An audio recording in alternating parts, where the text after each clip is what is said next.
All right, all right. Ugh.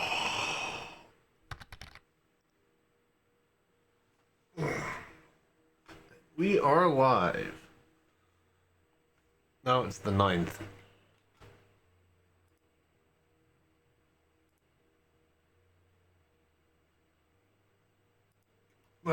All right, so we're gonna try to get some 4K test footage, and then we're just gonna chill and play some PoE tonight.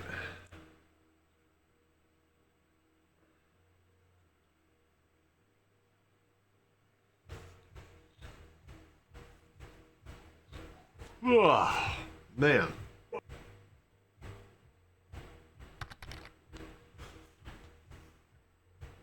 Welcome everybody. PoE sounds good. SC servers are on fire right now. We're probably just gonna do quick recording test. I don't know if I'm even gonna play the PU. We're gonna hit up Arena Commander. I need to make sure that this computer records in 4K and has good looking footage before the event on Saturday, and that it can record and fly on the 4K Dream Air. But yeah, what's up, Citizen? Glad you could drop by, man.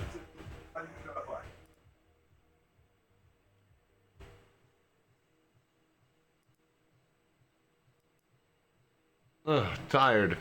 I don't know if we'll play all night again. I should, balance out my sleep schedule before the event on Saturday, so maybe we'll be getting out of here at like 2 or 3 a.m. instead of like, 6. Launcher literally says enter at your own risk. Yeah, I think we're just going to do Arena Commander.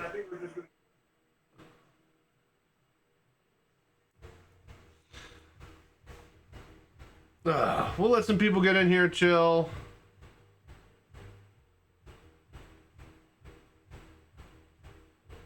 I could do all of this tomorrow.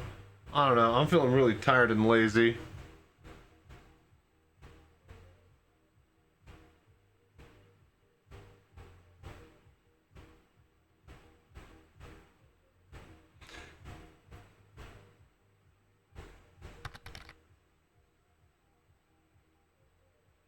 Jumped in for a few minutes, had no trouble. Yeah, I think we'll go ahead. We'll film a little bit.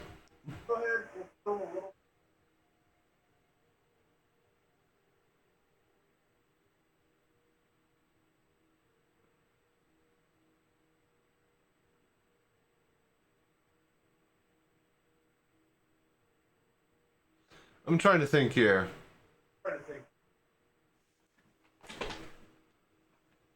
Cause yeah, honestly, big VR update with trench run, so of course the servers are nuked. What do you mean VR update with the trench run?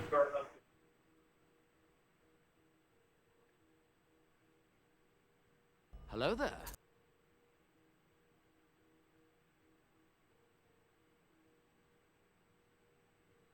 Or people are more, you're saying that more people are trying to do the trench run in VR because of the update with the UI?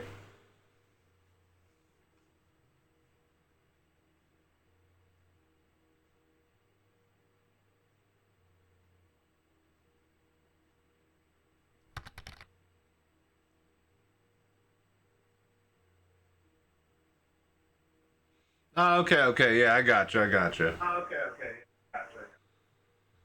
Yeah, we'll let people get in here. We'll hit the ad break. We'll chill for a little bit. We'll pull out the Dream Air. We'll do some Arena Commander, get some footage, make sure the 4K looks good, and then we'll just play some Path of Exile for a few hours. Exactly. So yeah, of course we can't. Right. I see what you're saying. So big updates. So of course we can't mess with them. Hello there.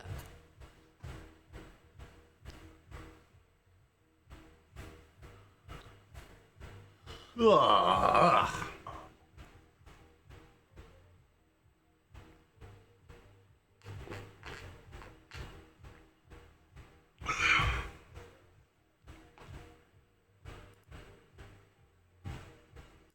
But yeah, how are you doing, Citizen? I'm tired.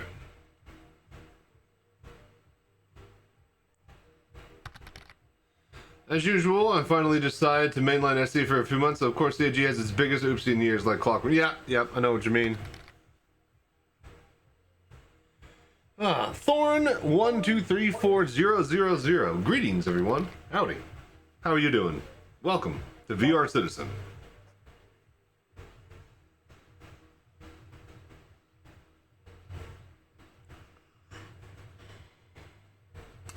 Ugh.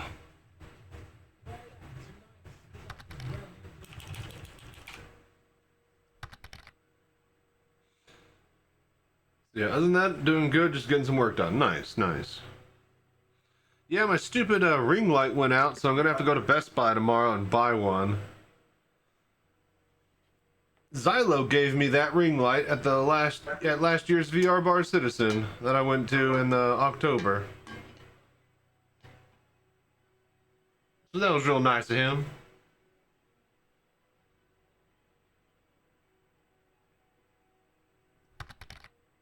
Yeah, it was nice.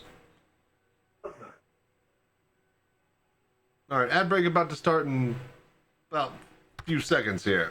Pity it broke, but at least it's a nice memory. Yeah, I'm gonna keep it somewhere. Hello there. See if I can fix it. Anyways.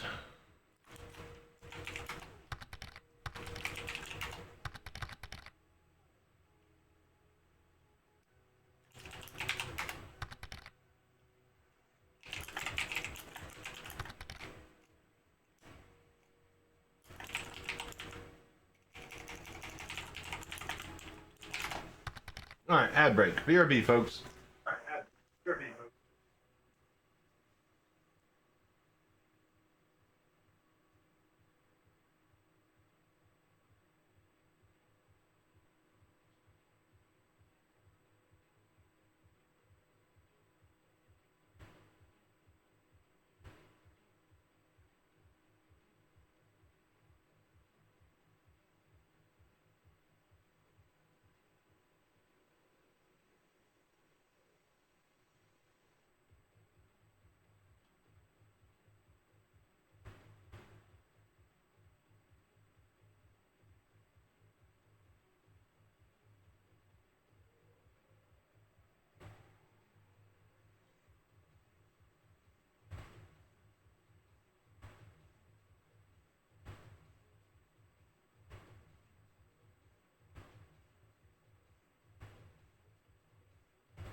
Hello there.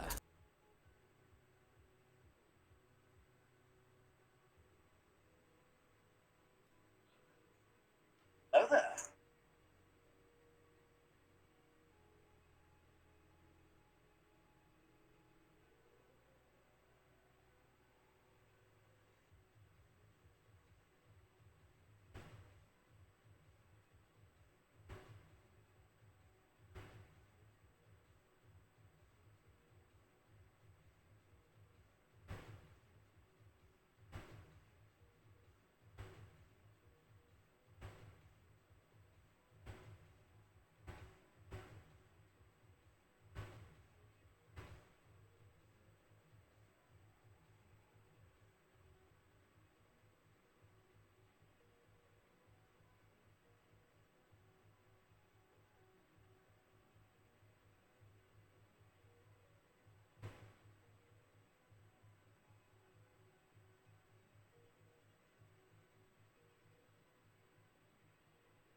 Thorn123. Oh, you were there in October. Hell yeah, man. What did you think? That was with the Quest 3 and the 3080 GPU, yeah? Yeah, so now we have the 5090 water cooled with the 9850X3D and 96 gigabytes of RAM, and then we have a Pimax Dream Air. So yeah, things have upgraded quite a lot. You gonna be able to make it down to the June one, or are you from out of state visiting in October? The one in October was amazing. I didn't get to do any of the stuff in the theater. I just kind of popped my head in, mainly watching over my, you know, rig and stuff. But I had a lot of fun being there, showing off the VR. So yeah.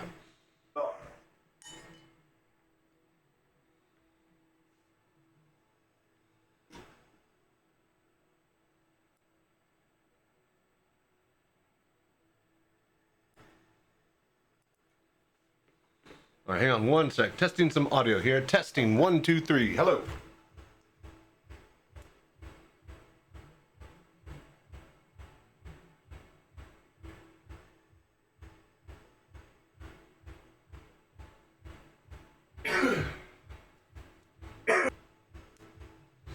All right, they seem to be good. From Wisconsin, I did try to make it, but have schedule filled out, so cannot make it down this year. That's fine, man.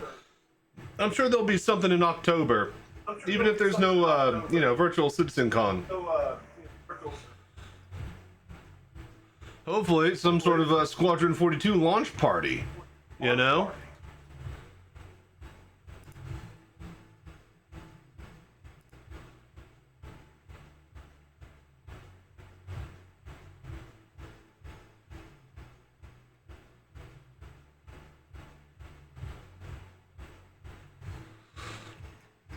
Yeah, from Wisconsin. Nice.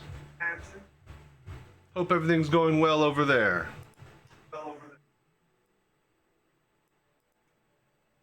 Alright, server is degraded. So we're going to be hitting Arena Commander, checking the 4K footage, and swapping over to some Path of Exile because the game handles like shit tonight. But we need to test shit out before we go to the VR Bar Citizen this weekend. So that's going to be the general plan for the next few hours. That is if Squadron 2 has not been delayed, like Astropub things. Been playing SCN, doing mining.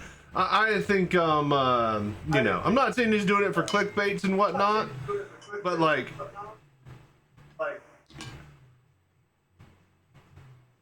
from my point of view, unless they were dead set on actually getting it out this year, they would not be putting out these VR updates like they have been. Chris Roberts said we're going to have VR on launch with Squadron 42. And all of a sudden, boom, we're just getting update. Everything else in the game handles like crap, but they need to test VR with the actual players to make sure it's good. If they weren't on a time crunch for that, then we'd be having zero VR updates. It would be like, all right, here it is, and just like everything else, it would like be neglected for years until like, you know, close to 1.0 or whatever. So the fact that they're like, no, it needs to be better. They need to fix the markers. We need to get all this stuff like that. Like VR players, VR citizens, we are eating good, man. We are having it better than any other player in the entire verse right now. Because we are constantly getting updates on our tech. It's constantly getting fixed. It's constantly getting bugs resolved. The only reason why they would do that is if they needed it for something. Something quickly that is ready. So I don't think it'll be, I mean, maybe delayed, but if anything, a January release. Just to give some, you know, leeway to Grand Theft Auto, because Christmas is out of the question for you know, obvious reasons. Obvious Grand Theft Auto reasons. So, it's my opinion that because we're getting so many quick VR updates back to back, is that they are really wanting that to be a part of the 1.0 launch Squadron 42 experience. I might actually make a video about this. This is a pretty good idea for clickbait. But But you know, like that's just where my head is at, right? Because otherwise they wouldn't need to. They wouldn't need to give us anything VR. They could just sit on it at tier 0, like every single thing that's in the Star Citizen PU. But the only thing that is getting updated is VR. And I think that's because Sylvan is one, a genius, too. He's able to slob it into the engine and, you know, tech pipeline to where it doesn't disrupt too many things with the actual gameplay experience itself, since it's a visual overhaul. And then 3, since VR isn't like, you know, a joystick that if you have shitty keybinds, you're just pissed. If VR is implemented shittily, you throw up. You know, you literally, you know, have a nausea, you know, vomiting induced, horrific, you know, inner ear attack. So VR has to be great. It can't just be like, it kind of works, kind of doesn't. It has to work flawlessly, and it has to be very, very good for it to be okay from a perspective of, you know, the failure rate of VR has to be pretty much perfect. It can't just be like, yeah, half of it works, but we're shipping it anyways type of thing. That's not VR. So, but I don't know. Maybe I'm just talking out my ass.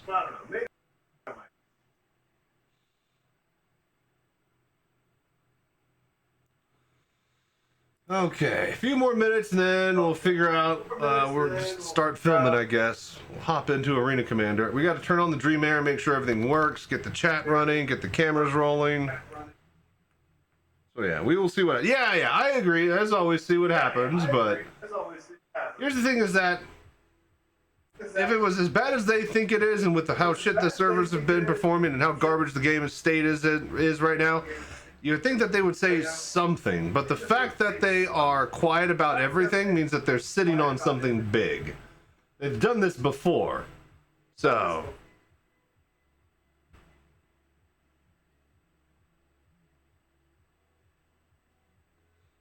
now I will say, as copium as I have about is about all of this. A year or two ago, what Chris Roberts went up on the stage all teary-eyed and said, Squadron 42 is feature complete. And then somebody made that joke until I add more features. Anyway, so Sylvan said he got VR to work, and now VR is a feature.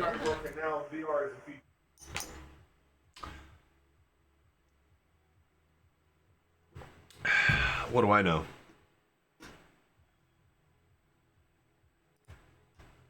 Okay. Let's get ready.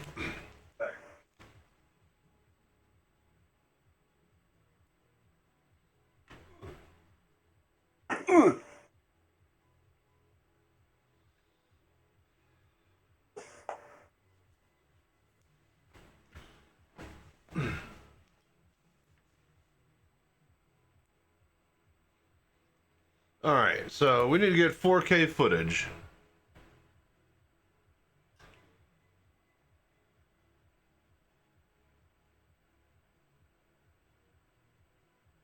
Oh, hang on. Did my sign fall off? It did. Hello there.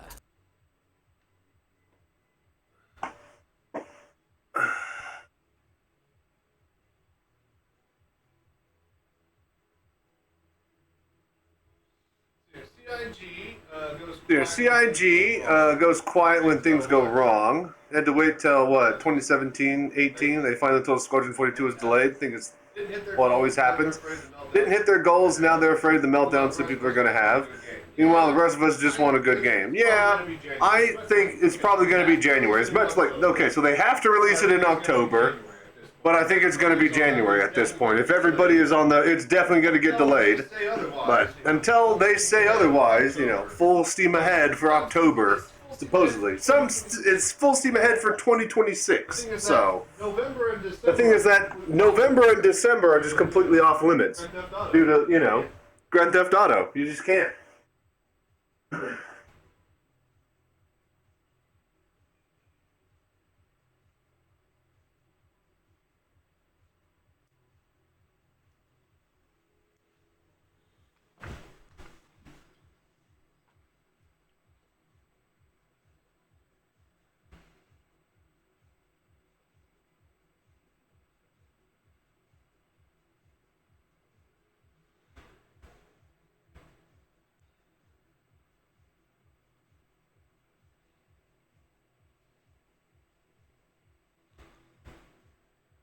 Okay, okay. Alright.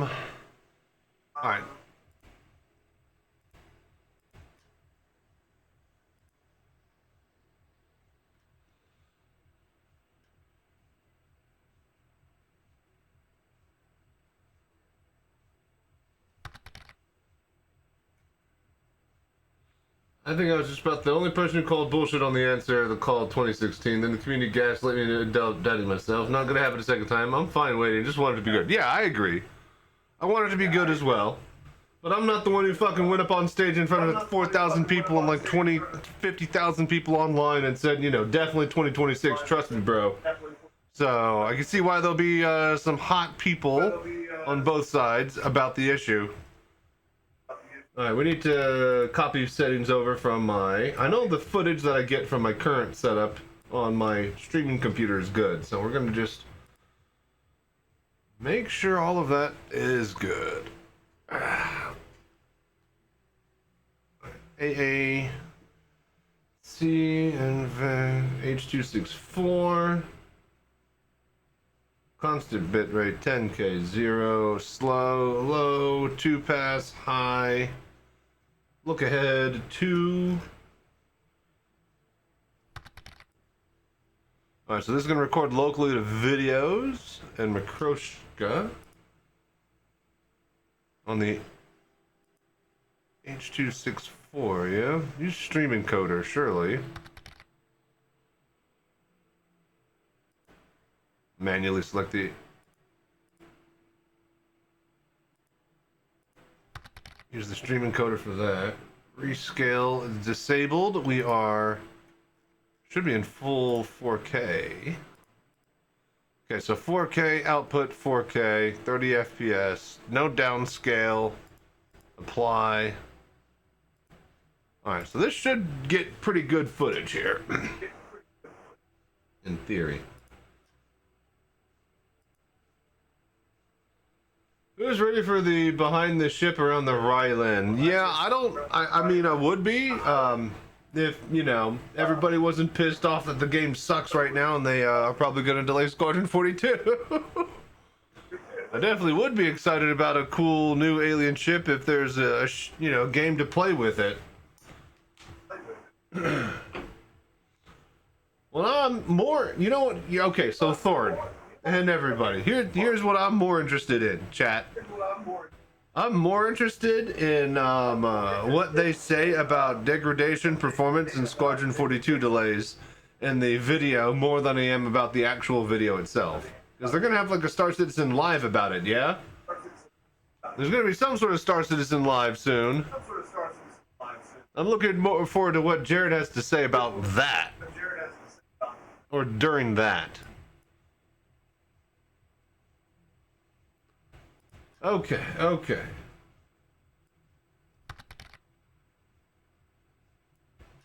Got a ride. There's shit that sold me on Cargo Holiday. Now I think I'll be lucky if I can walk around it in AC without falling through the floor. AC is good though. You play AC in offline mode. That should be just fine.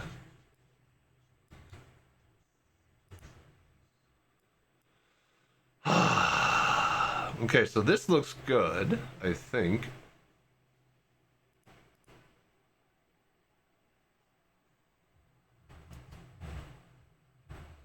I think we need to go down with the camera a little bit.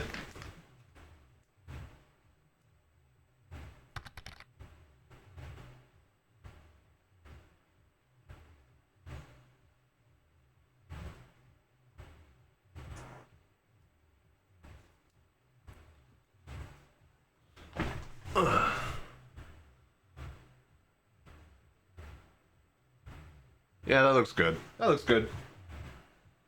AC used to be the only part of the project I bothered playing for the most part of its history. Yeah, I mean, when it works, it works. Okay. Lock that, and then I think we just record. Alright, that's recording. We need to see if we get good looking footage in 4K now that we've used the new settings. We need to see if we can record in full 4K 30 FPS while we're playing with the new Dream Air and Arena Commander, because these will be the exact same conditions we'll be in on Saturday at the Arena Commander.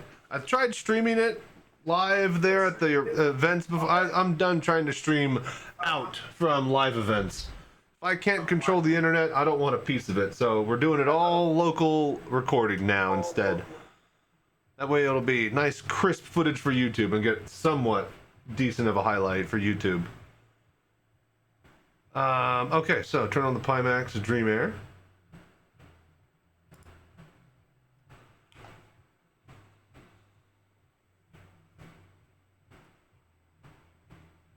And by the way, you guys, we are matching $240 to the GoFundMe project for more bar citizens this year. I meant to do a whole lot more of, you know, Hello there. what do you call it? Hyping this up, but I didn't actually realize that I wouldn't have my rig assembled and ready to stream in VR and hype things up because I'd be in between events and using it.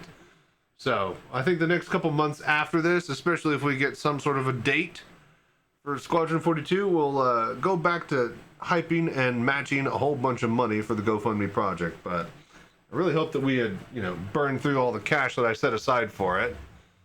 But thank you for those that were able to donate and do the voodoo that you do. And for those that are interested in helping out and bring VR to more people than ever before with more VR bar citizens, here is the link there. See if we can break over 400,000. No, 4,000. All right, tracked. Good. Let's get over there and start Steam VR.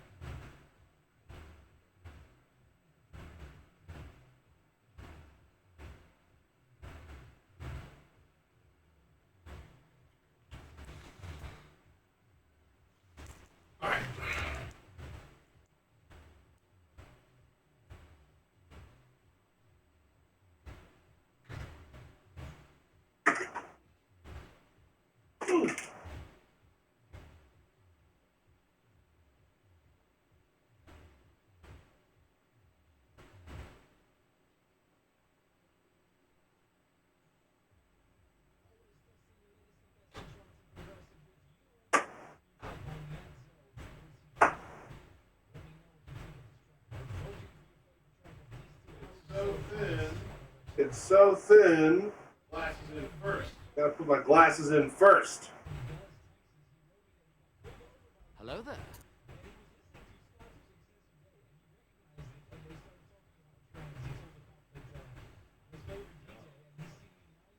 Oh. Okay. Can you guys hear me?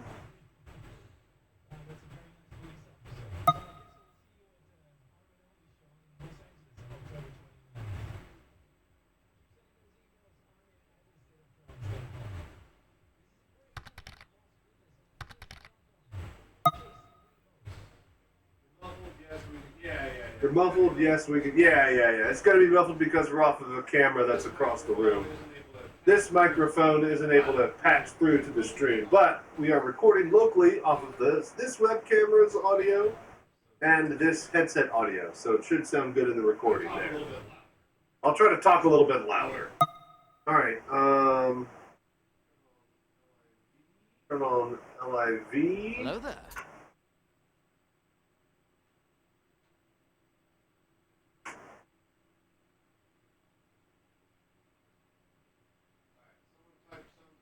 All right, someone type something. Should be able to see chat now. That's good.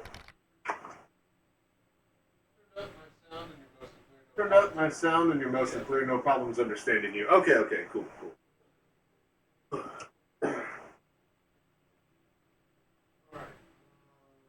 All right.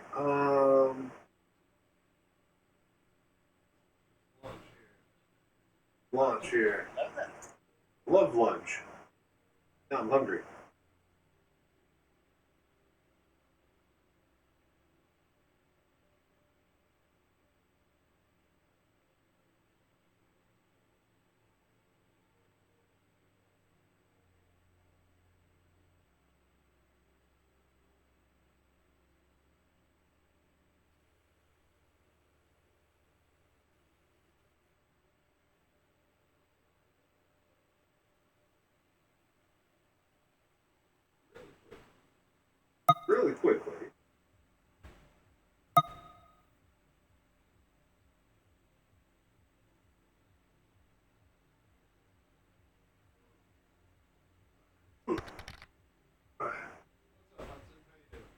What's up, Hudson? How you doing?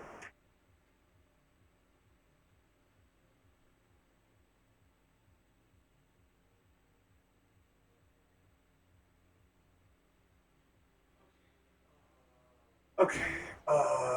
What do I need an alt tab for? Oh yeah. That. That. Me too. Can I hear this? Okay. So, settings. Audio. Y. Output to system default. Check. You know what? We're actually going to go with. Then put primary command system. Okay, here we go. Audio mirroring. We set it to the M. Interesting. Okay, now. Yes. Now I can hear. All right, good. Man, this is a really good microphone and a really good, speakers. They're not headphones, it's speakers. Are these headphones? It is a headset. Okay, chat.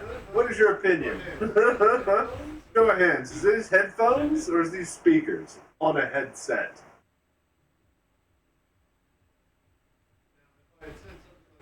Now, if I had said something like, are these earphones? Clearly not.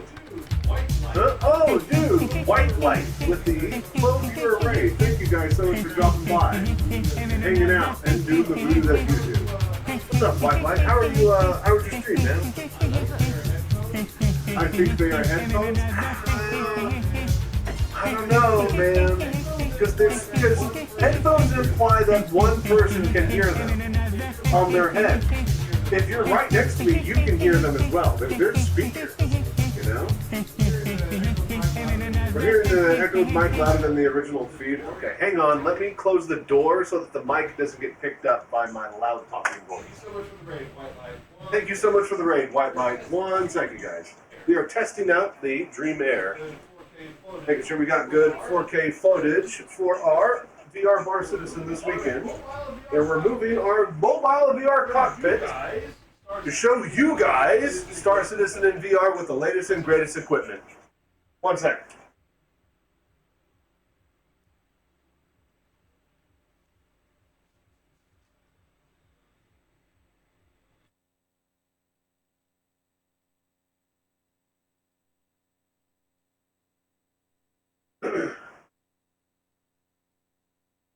Okay. I muted the other mic. That work better now? I talk loudly. You can hear me through the other room.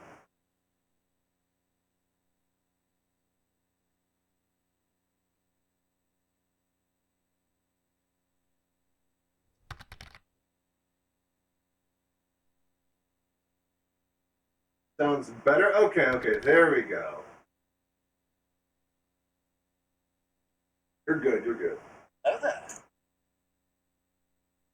Oh, Shogi with the tier 1 sub. Thank you so much for the voodoo that you do, man. Hang on. Yeah. I was about to say, it's not crystal clear in there. There's a smudge on my glasses. Let me get my rag. Where is... Get my rag. My oily face. Ugh. Hello there. Messing up things.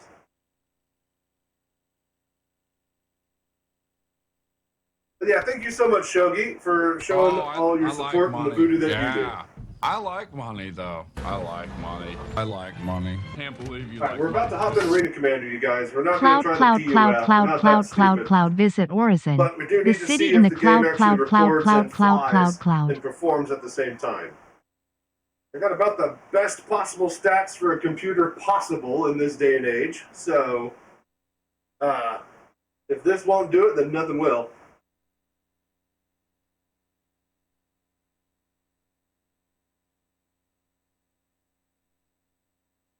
Yeah, I think it's easier just to put my glasses inside the frame first. Then I just slip it on. This double wire, I'm not sure if I'm a fan of. one coming from either side of the headset instead of just one single wire coming out from a left or right side. Oh my gosh, it's so weird. Hello there. Your alerts and stuff are drowning you out, but that might not. No, I'm streaming.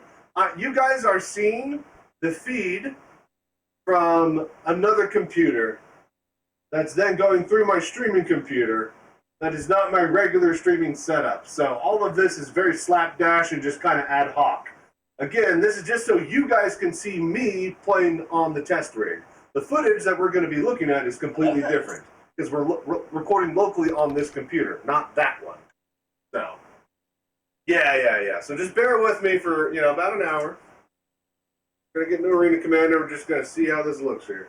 Some wire is touching my foot.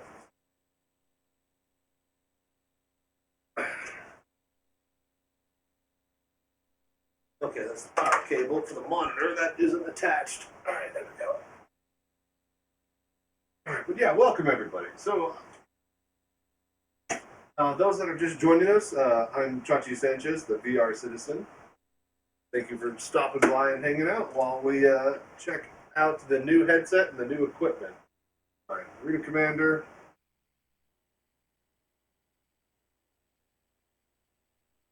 There. So glad I finally moved the chair forward or backwards so I could actually scoot the. I can basically do this now. I have more room to get in and out. Very nice. Before it was like it was too far forward, and like when it was fully back, like that was about the maximum amount of room that I could get it out of it. Anyways, free flight.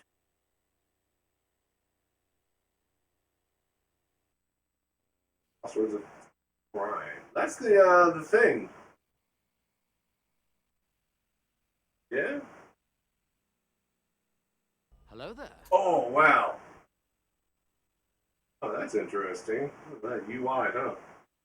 Okay, so that's odd. Whatever though. All right. Hornet. Yeah, Hornet. Oh, holy shit.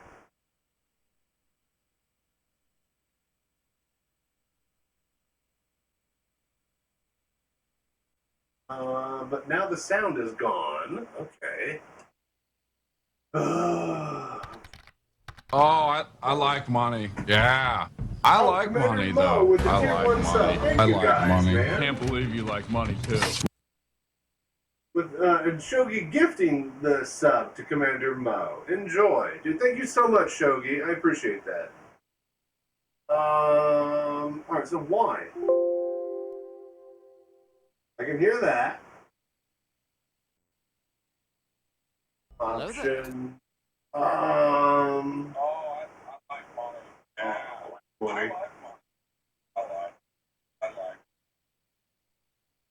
So you might be getting double alerts because it's feeding through 2 OBSs. But thank you.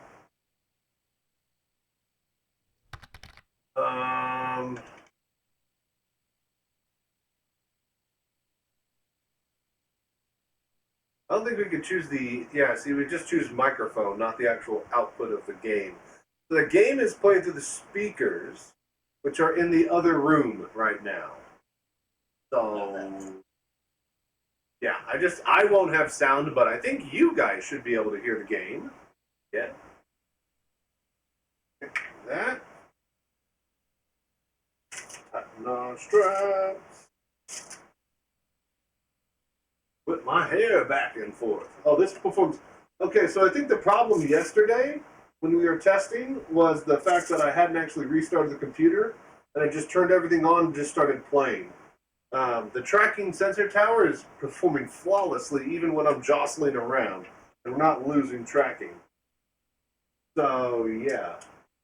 God, the game looks so good. Have you been getting some weird flickering in the AC map screens? It happens on both my monitor and Pimax Crystal. Oh, okay, I thought it was just in VR. Yes, I am. Especially on Broken Moon, I think it is.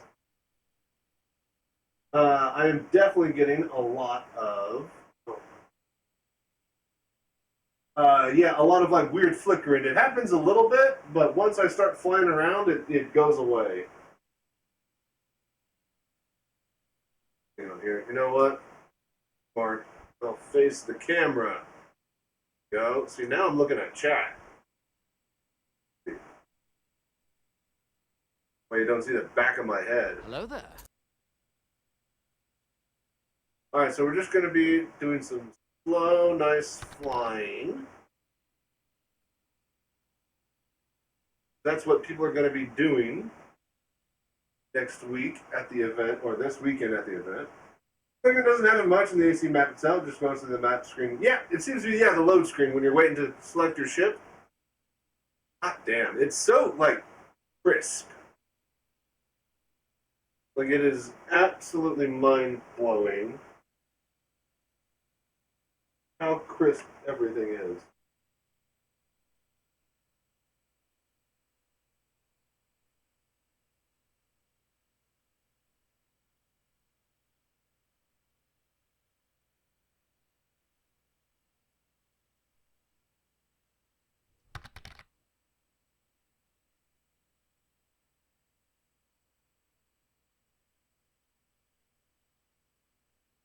And then the Idris Bridge on Dying Star with all those God rays filtering through is mind-blowing in VR. Yeah. As soon as you see, the strut hit a shadow and it cast across your armor in your cockpit, you're like, oh, fuck. Okay, so that's what this game is going for. Right.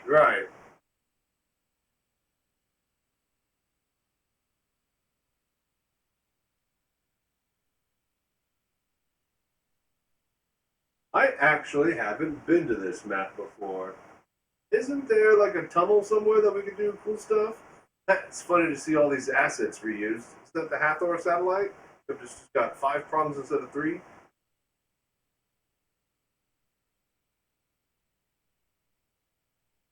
Anyways, welcome everybody. If you're watching this on YouTube, this is just a quick video of me testing out 4K footage on my mobile rig, and making sure that it looks good before the event that we have on Saturday with the VR Bar Citizen in Austin, Texas. So yeah, while we're here and while we're just flying around and performance testing and seeing if we get smooth trains, I'd like to make my predictions for Squadron 42.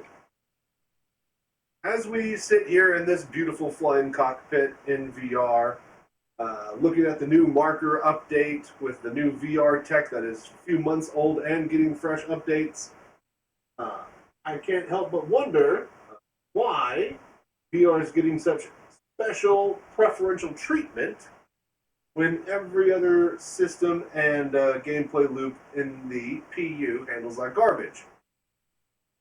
The only thing I can think of is that they are committed for that 1.0 VR support launch for Squadron 42.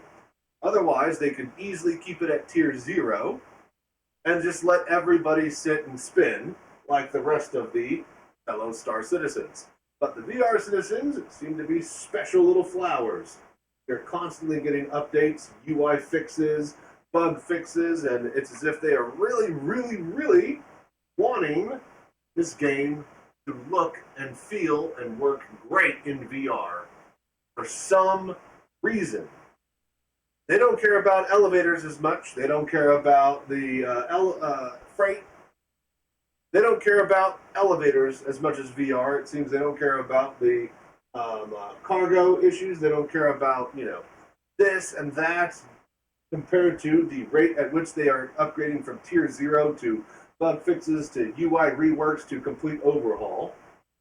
Now, one could say that all of this is, meant to be for both VR and not VR because the 3D marker systems that we are playing with is eventually going to be for the regular players as well. But I digress. We're still getting plenty of updates and iterations with the tech that, by all means should have been left behind in the dust after its 0.0 launch. But that's just not the case.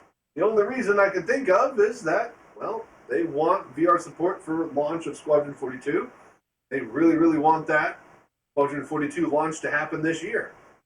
Otherwise, there seems to be way bigger fish to fry. So, yeah, that's my thoughts on that. What do you guys think in the comments? Quick little video while I test and see the footage from all of this. But yeah, like, you know, I just wouldn't think that they, you know, are going to be... Now, whether or not they actually make the launch this year, that's a whole other topic. If anything, I think they're probably going to get delayed to January because November and December are completely out of the question due to Grand Theft Auto. Anybody who's saying that, you know, anybody who's saying that Grand Theft Auto isn't going to compete with Star Citizen because they're on a different game, console, you know, whatever. Ooh, here's the tunnel. Yeah, that doesn't matter. What matters is the press coverage and how much it costs CIG to rent commercial time to promote Squadron 42, and how much, you know, Rockstar has already paid everybody for blanket coverage on every channel. So, Shogi, will you get the Steam VR? I'll try. Money is pretty tight with the mobile events and a bunch of other stuff, but I'm going to try to get one. You know, maybe if I'm a good boy, I'll see if I can get a sponsor from Valve, but I highly doubt that. We'll see. I am planning on it. But for right now, the Dream Air is plenty of headset for me. That doesn't mean that I don't want to compare it and let you guys know how they, you know, operate side by side to each other. So yeah, when SCVR has motion controls and the game and the animations are calibrated some way to make you not make you sick, then I'll consider believing Squadron 42 is coming soon. Now, you don't need touch controls to have actual Squadron 42 VR launch ready. So it would definitely be really, really cool, but I don't think they'll make that cut. That'll probably be a post update for it. But yeah, what do you guys think? Do you think it's going to get delayed? Do you think they're on track? Do you think it's going to be October, December? What do you think of touch controls? Just literally type in, you know, pineapple pizza or something in the comments. Just type anything, you guys. Come on, man. Work with me. Anyways, you guys have fun. I hope this footage looks good. I'm about to go review it with the stream, and then I will start packing all of this up, and I will see you guys in Austin, Texas in a few days. I'll have the highlights of that in full fresh 4K in a week or so once I compile it all together.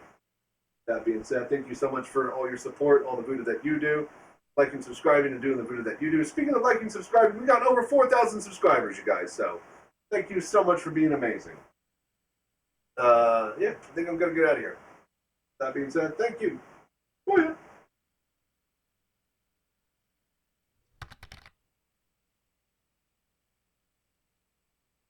VR bar citizen highlights have been great. Did you like that? I didn't have that many people come through, so, you know, I had to work with what I got. But I think we did okay. I will say that, holy fuck, this fucking headset, man, is insane, dude. God damn. Oh, this is a Hathor. It's a Hathor bridge. Did you know Hathor makes bridges, you guys?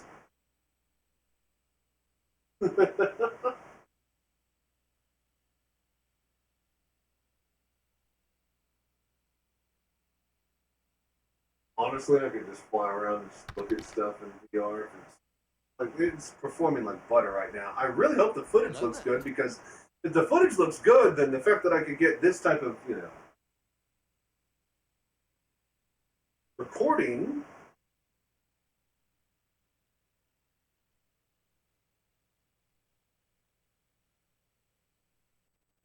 Oh, shit! I knew there was a tram. I was thinking to myself, does the tram actually work? And then I remembered videos. I was pretending to be a roller coaster. All right, well, damn. Either way, cool map. First time I've been here. Someone clip that. I don't have my clip button. Someone clip it. Okay, I think that's it. I think we're good here. Footage looks good to me, but I have a stomach of iron. Well, you guys should be... Well, I think you got the same game feed. You just have a different web camera.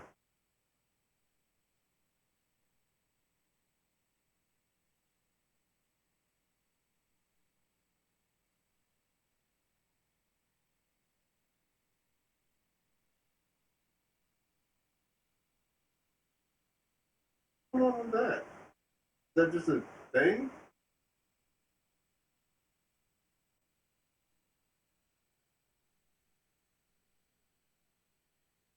I love that you can move your head around outside of the animation. Oh, okay.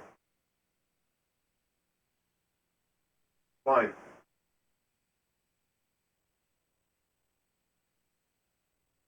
Oh, right. I haven't. I can turn left. I'm not an ambi turner. This jump point connects brackets to the UEE landing center. So this is just some sort of placeholder menu they seem to have left in. It looks like interesting. Okay, I'm satisfied. Yeah, this game is good. Let us face the door though.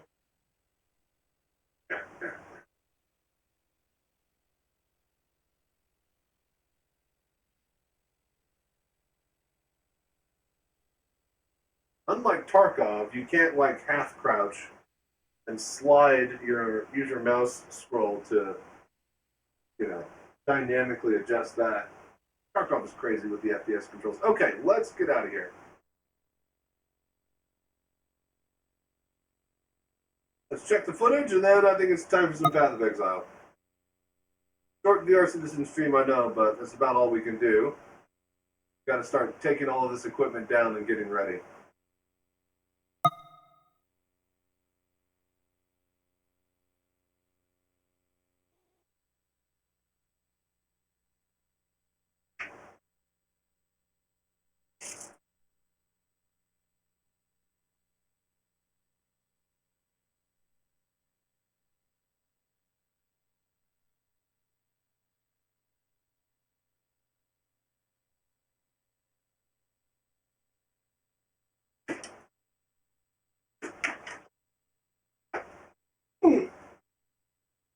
All right.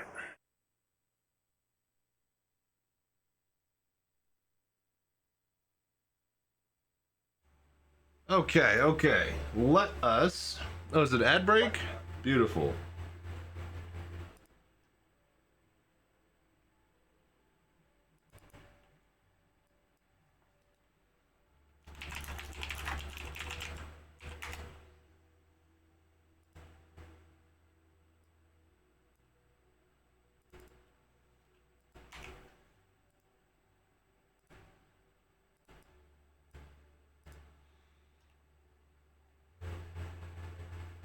All right.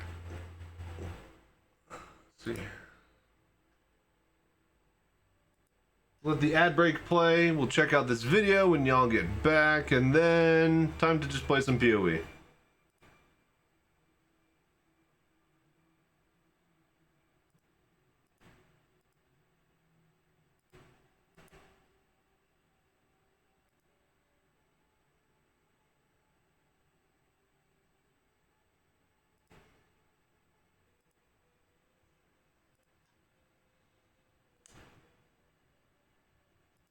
I don't understand why the folders are at the top and they don't shift to the bottom. You know what? Whatever.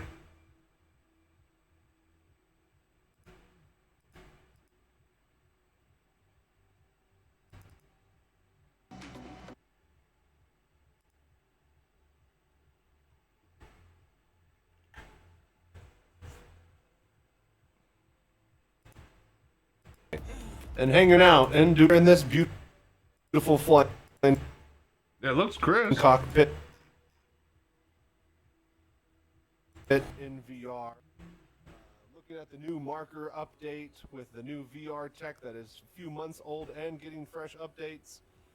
I can't help but wonder why VR is getting such special attention due to Grand Theft Auto.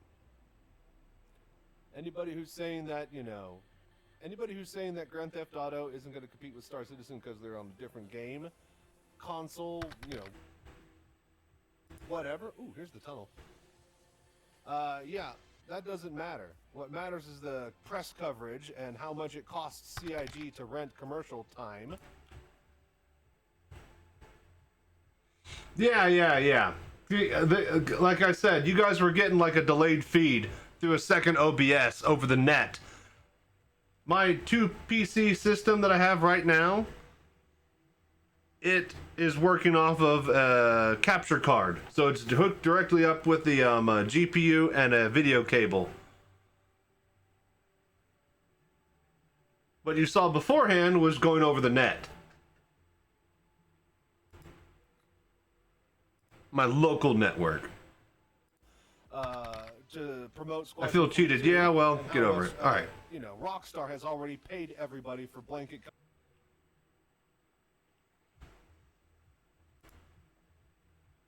All right. We're going to let the ad break. I think ad break is finished. Okay, good then. Coverage on every channel. So, Shogi, will you get the Steam VR? I'll try. Money.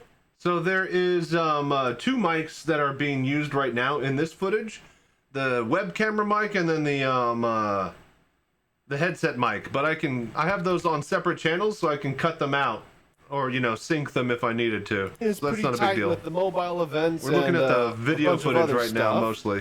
But I'm gonna try to get one. Maybe if I'm a good boy, I'll see if I can get a sponsor from Valve. But I highly doubt that. We'll see. I am planning on it. But for right now, the Dream Air is plenty of headset for me. That doesn't mean that I don't want to compare it and let you guys know how they, operate side by side to each other. So yeah, when SCVR has motion controls and the game and the animations are calibrated some way to make.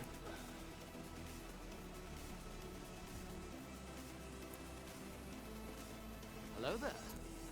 Honestly, I could just fly around and just look at stuff in VR for it's performing like butter right now. I really hope the footage looks good, because if the footage looks good, then the fact that I could get this type of, So the footage is clear. Yeah, but so with the problem that I'm seeing is that it's jittery because it weighs nothing, and I'm like, oh, what's that? Oh, what's that? Oh, what's that? Oh, what's that? And I don't have a brick on my face, and I don't have to slowly move, because if I move too quickly, the brick will jostle, because it weighs a lot. This doesn't weigh anything, so I could literally snap, turn, and it snaps with me, and it stays with me. What's up, Calicia?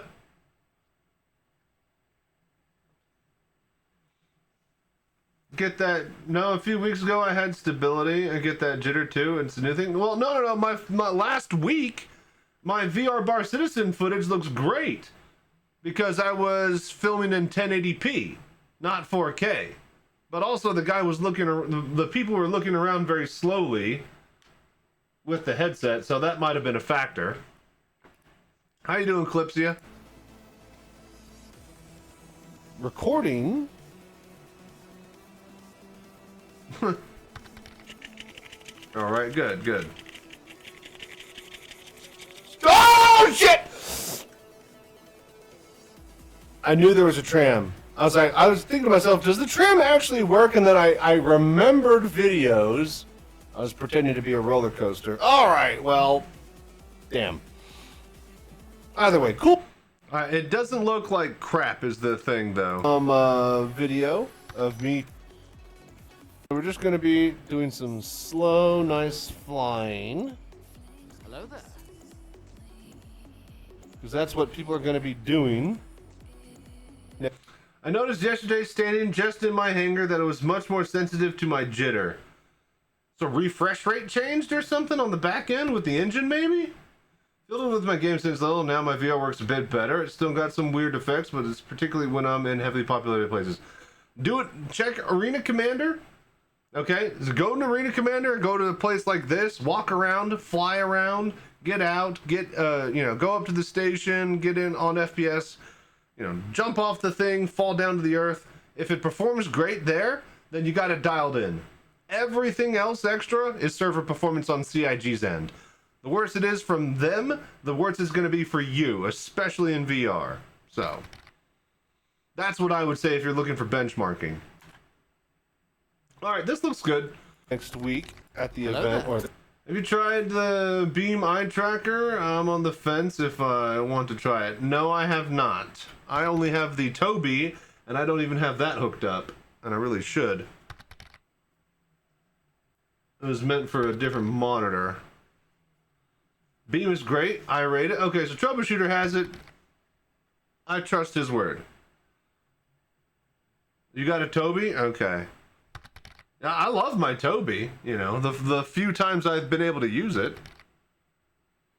Get the non-Steam version. Okay, there you go. See, Troubleshooter would know better than I. This weekend at the event. How you doing, It Conquer? doesn't have much in the AC map itself, just mostly the map screen. Yeah, it seems to be, the load screen when you're waiting to select your ship. God damn, it's so, like, crisp. Like, it is absolutely mind-blowing.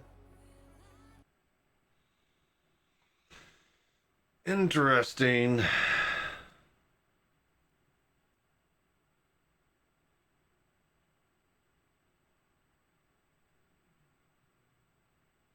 I wonder if we should try to record in 1080p and see if it's smooth again. Just how crisp everything is.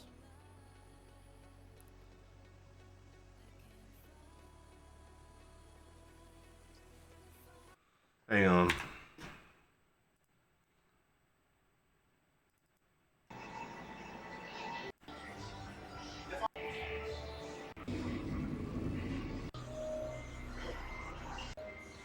Oh, nice. Now, left hand. Ready? Mm-hmm. Strafing left. Strafing right. Strafing up. Strafing down. Forwards and backwards, it doesn't do it UPS. Nice. Beautiful in there, isn't it? And I can do Mech Warrior, I can do racing in this thing. Really? But, you know, I'm a VR citizen. You know, this is my bag, it's this game. But it's a PC. I can throw whatever in a cockpit. Yeah. In VR. As long as I can add VR to it, I can get you inside there. Yeah, I don't know. 20.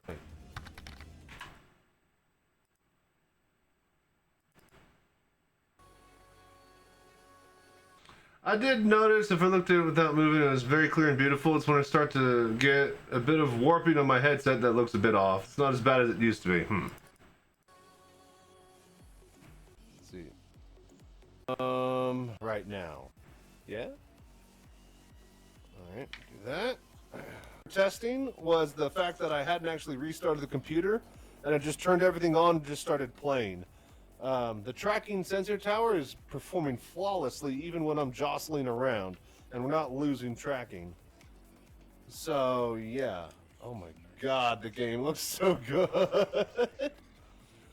Have you been getting some weird flickering in the AC map screens? It happens on both my monitor and Hello my there. screens. Oh, okay, I thought it was just in VR. Yeah, 1080p, Yes, I that am. sounds like it would work fine. Especially I don't think you need on to, something like Broken this Moon, 4K, I think it but is. an old school webcam that's like, you know, I'm 480 or, definitely you know, getting a 320 or lot something. of- Yeah, Oh my god. might not be the best. Yeah, a lot of like weird flickering. It happens a little bit, but once I start flying around, it goes away. Hang on here. You know what? Let's be smart. I'll face the camera. It doesn't look horrible. No, see, now I'm looking at chat. I think I'm just moving too quickly. That way you don't see the back of my head.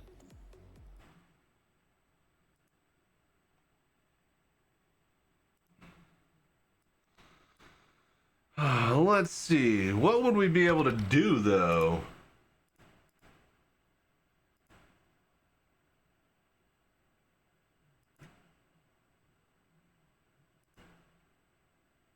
Output. Fastest. We have it set to fastest.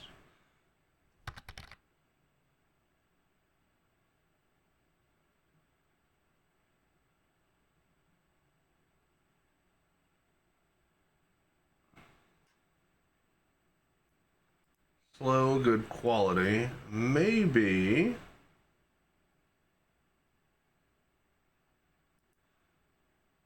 Tuning, low latency, multi-pass, quarter resolution. Just single pass.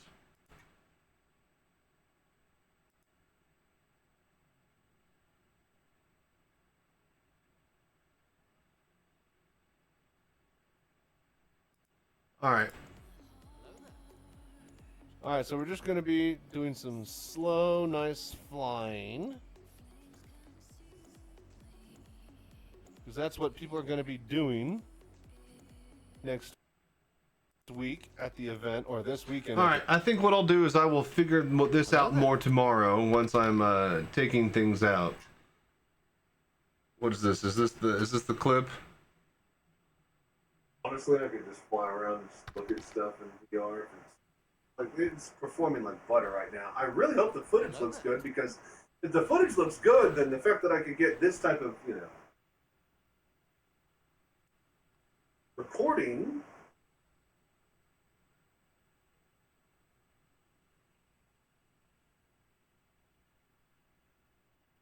Oh, shit! Oh, the audio is off. Right, it is for you guys. I knew there was a tram. I was thinking to myself, does the tram actually work? And then I remembered Interesting. Okay. videos. All right. I'm pretty satisfied with this test. Flickering doesn't have anything. Just got 5 prongs instead of 3.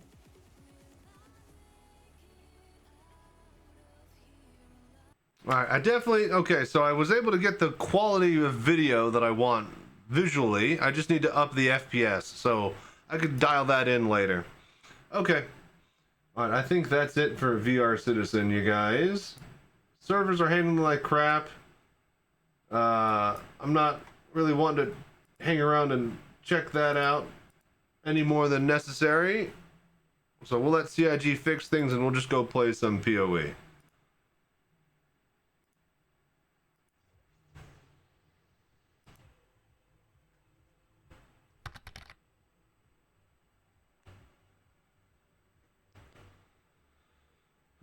By the way, I figured out why I was having trouble with the Eyetracker and SC. It works for the mouse, but can't lock on targets yet. The mouse control works surprisingly well, though. Interesting.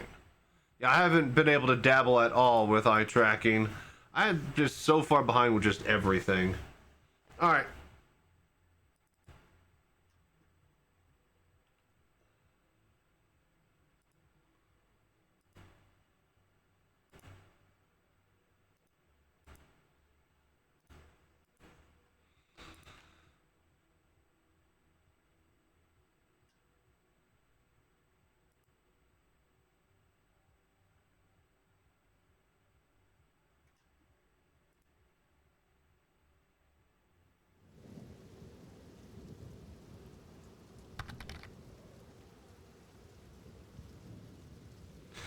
Playing too much PoE. Well, I mean, yeah. You are too. You're not even like, you know, getting the good stuff that I am. And it's not enough. I need money for a headhunter, man. You know how much headhunters are? They're fucking like 400 divines, 350 divines. I'm not fucking made of divines, but we're gonna be if we grind hard tonight. So let's get to it. So we finished out the Mediv quest, by the way. I probably should have waited, but I couldn't. The end game is insane, dude. There's so much to do. I finally got all the way down to the meteorite, and we fought the boss in there. Probably should have recorded it, but we killed him, and I'm done with the Caligur quests. So the only thing I have to do now is the vault, and then we're open Atlas, and we just got to fill out our points and fight the arbiters again. So yeah, feeling pretty good. We got a lot of maps too, and tier 16s. PoE 2 is shockingly good this patch. It's really good, dude. It's really good. I'm having such a blasting. Yeah, let's get straight into it then, yeah?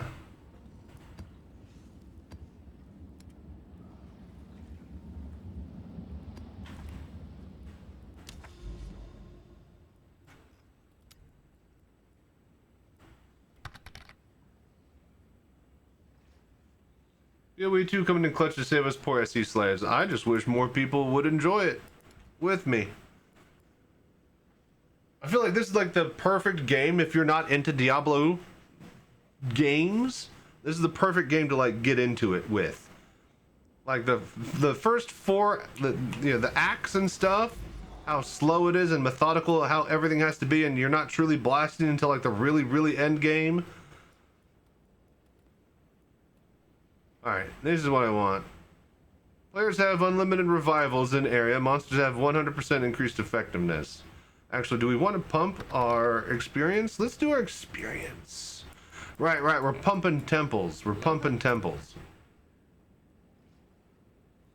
When it goes free to play, I forget that it's not free to play yet, and it's still like a $30 admission price.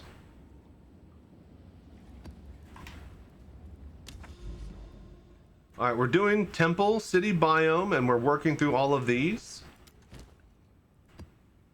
Tier 16, so that puts it at monster level 80. Irradiated, monster level 81. And there was the thing where if it had a powerful map boss, it would be like an extra monster level as well, but I don't think that... Hang on.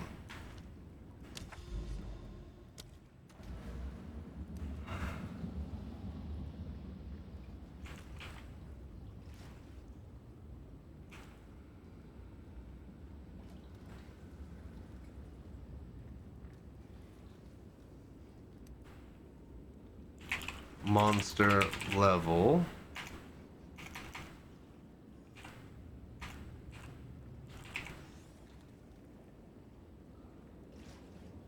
I don't think there's a mod to bump up monster level.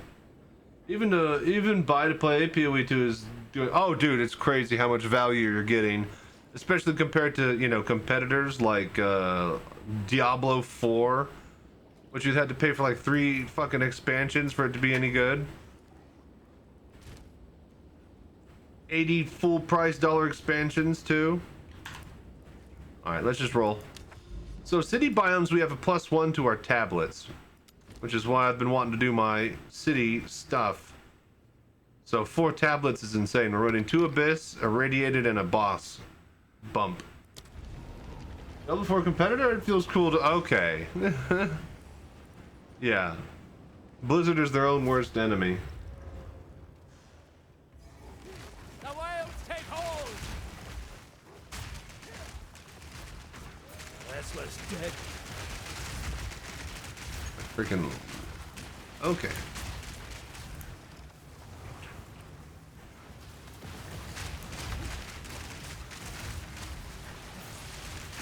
Oh, jeez.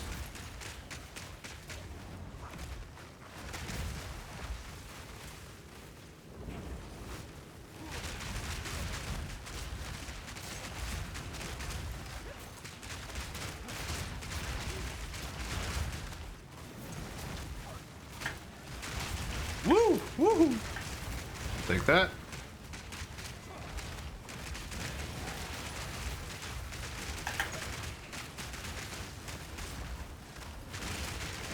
Boom.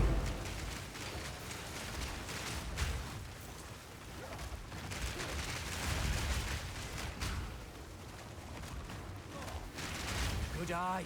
Let's run that wisp down. Where are we going, brother?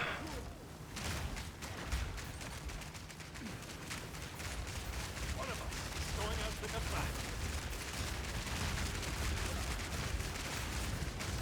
These fuckers can shoot from like 2 screens away, and I can't even see them. And that's not fair. Oh, there's 2 of these guys here. Hang on.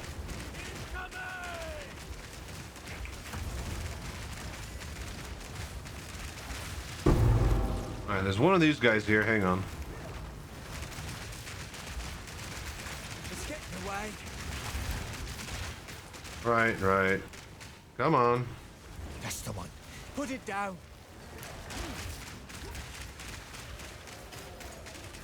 You'll get the chance to recover. He was stunned, and he's dead. Alright, cool.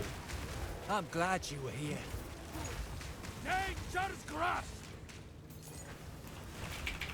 Fuck. Hello there. Wrong button. Alright, whatever.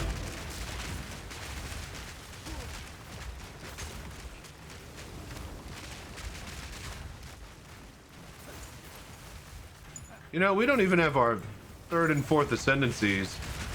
We're doing all of this on like 2 ascendancies.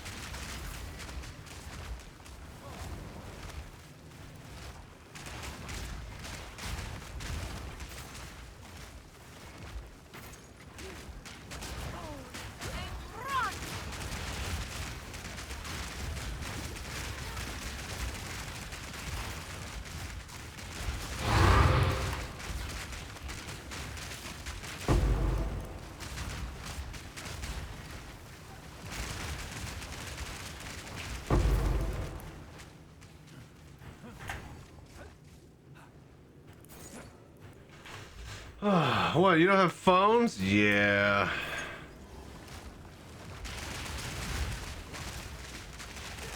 Way to read the fucking room, guys. What, you don't have goodwill? You pissed down the drain? Oh, you did? Oh, okay.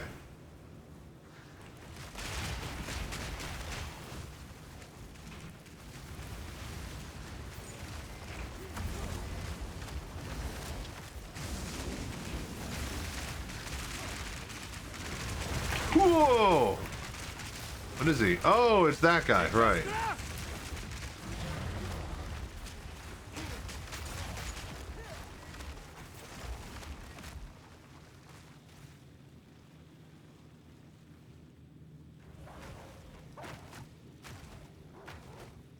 What the? No.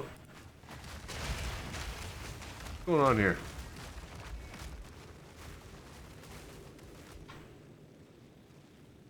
Hello there. There we go. Oh, what the fuck?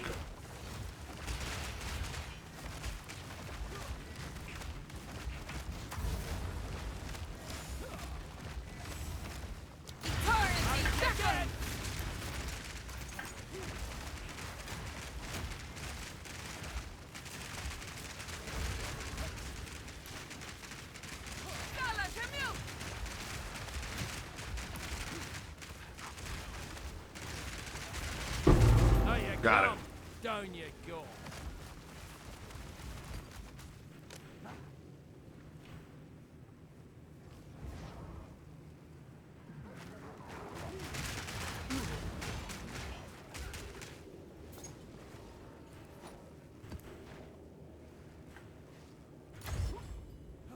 Alright, I don't care much for... Oh, jeez. Damned remnants. I don't care much for doing the breach right now, so let's just kick ass.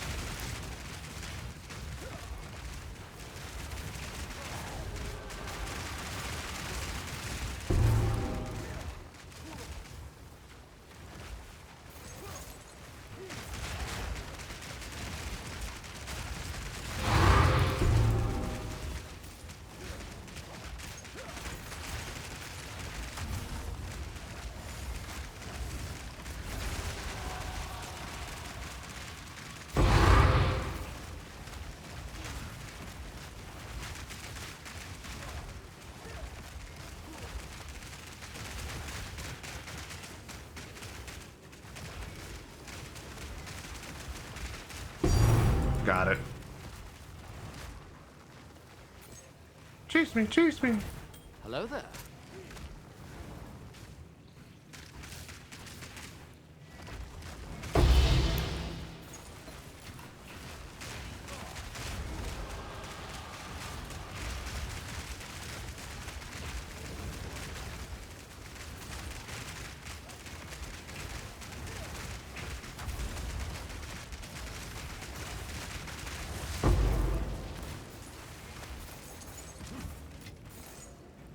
Boy, we are pumping.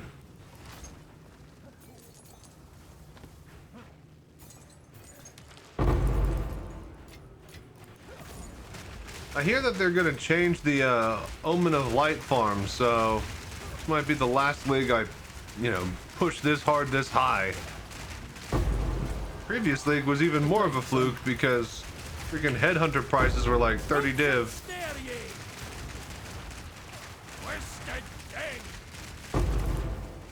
Hello there.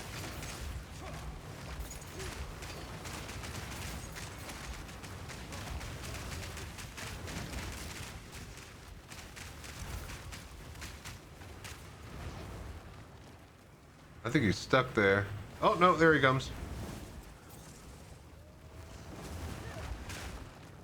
Fuck! Come on, man.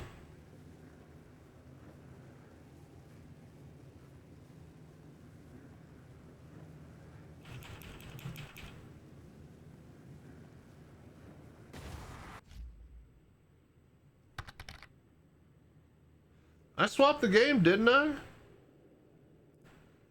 Oh, did I not? Oh, I guess I didn't. Whoops.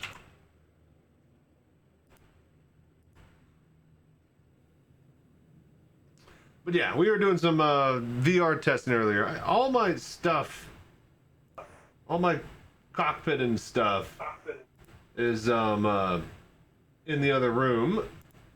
Basically, getting ready for VR Bar Citizens. So, yeah, we can't really play or stream it effectively as much as I'd like. But we do need to test some stuff out. So we did a bit of that earlier. Now we're just grinding, though. What's Path of Exile like? This is Path of Exile 2, and it's amazing. Do you like Diablo games? And do you ever played Path of Exile 1, 2, Diablo? What do you think of the classes? They're pretty damn cool. I mean, I like them so far. I've played the crossbow guy, the Amazon. I'm playing the Druid right now. We're doing plants. I just cast vines on the ground. Then whenever I critical, I have this gem that casts a spell whenever I crit. Oh! And I have it cast Thunderstorm, so it does lightning damage, shocks them, and then it makes my plants grow. So we just water the plants. Cast plants, water plants.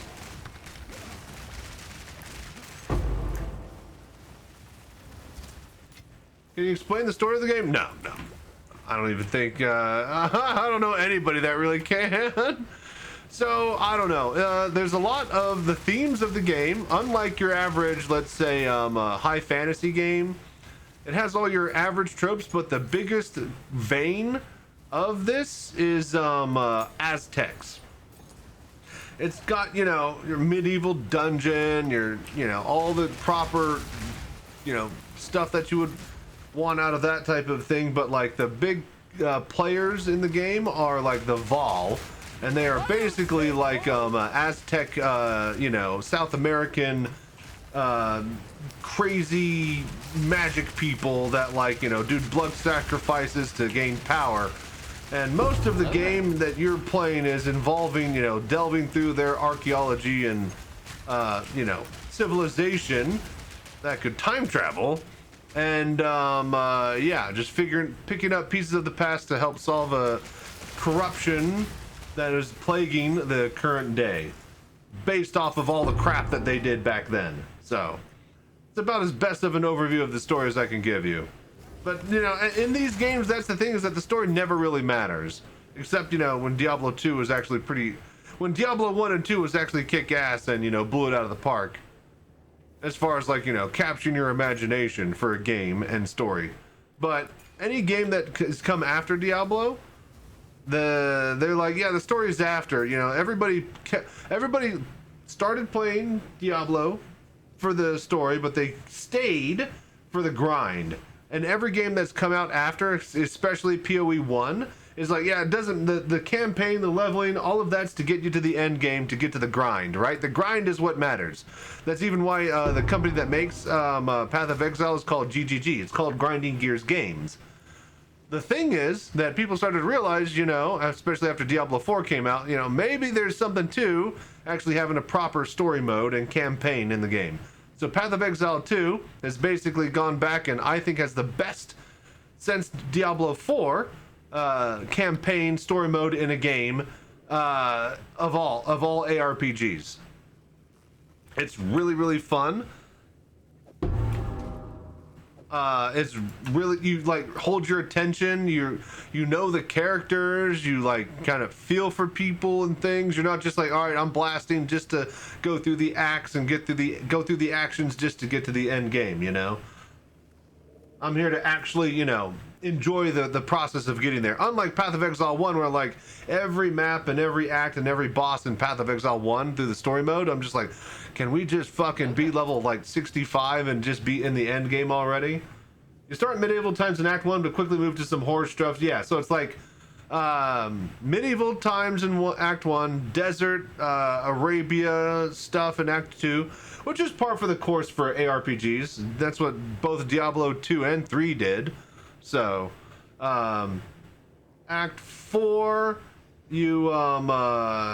Act 3, you go into the jungles, and then you like visit like the pyramids and stuff. We're in a Val pyramid right now, the Aztec kind of people. Oh, let me show you the boss. You'll kind of get a feel for these guys. Are we done here with the abysses? Yeah. Favorite characters gotta be the My man Doriani. He's the leader of the, well, he's the scientific leader of the Val. The big thing that I don't know why, what's her name, Atziri, the Val queen, the queen of the Val, I don't know why she's more powerful than fucking Doriani, because Doriani seems like a pretty big fucking player. So I can only imagine like Atziri's inherent power level is insane to fucking boss people like Doriani around. But yeah, if you're talking about like story mode characters, yes, Doriani from the story. I like Alva. She's pretty cool.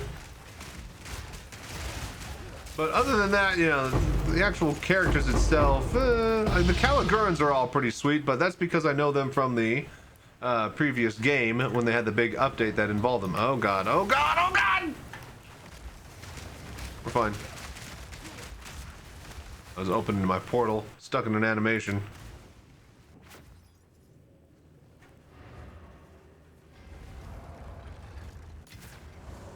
Sold it. Oh shit. Hail. Alright. So this is my man Doriani. God damn it. Get out of the way. He's an Aztec. He's pretty cool. As you can see, he's got awesome headdresses, tattoos, tribal wear.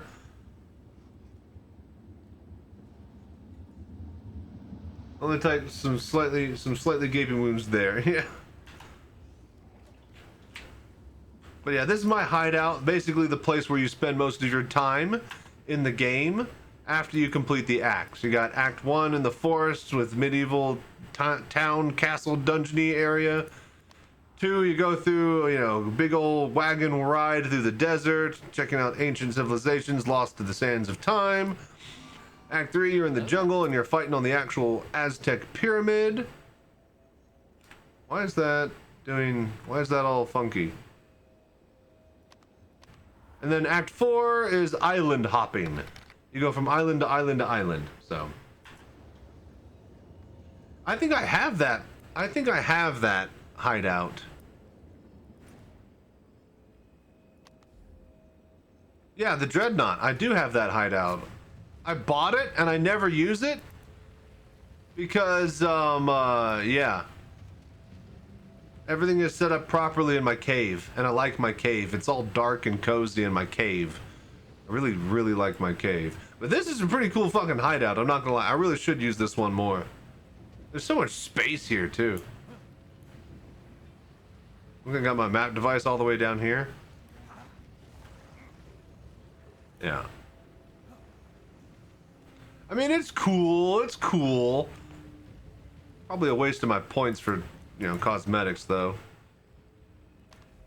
I like my swamp cave. I got everything I need all lined up properly right here. But yeah, Cowflish, let me know if you have any other questions. We'll go fight this boss and I'll show you. Oh, speaking of, I told you about like the Val or the Aztec. They're like the main kind of characters, people, ancient race in the game. If we go, I think I gotta go to here. So yeah, this is our starting area, the Ziggurat. After you finish the campaign, the world is basically in ruins and a cataclysm, and this is kind of our home safe territory. The Val Temple itself.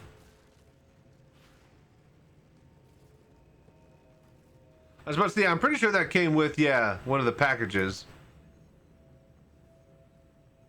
So anyways, the whole technology about the game is that you get these maps. I have reports of a powerful foe here.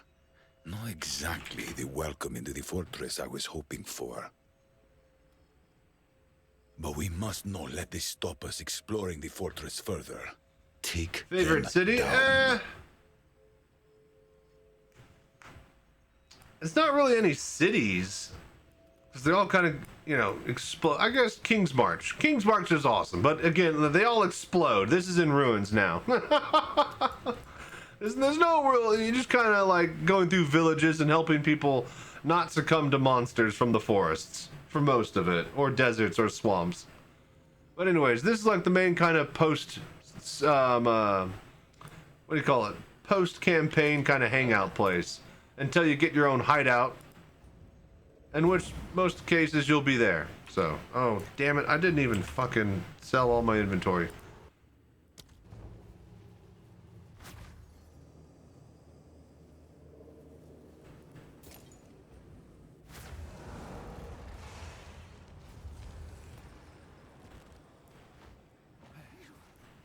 I don't know where my vendors are. See, this is why I don't go anywhere else but my hideout, because then I could just go here, control click to identify, and then salvage bench, we hit that. The rest of these we sell uniques for shards. Then we control click that, and see, we got everything right within clicking distance. And then we go straight back into the map. Fine, I'll just dump it.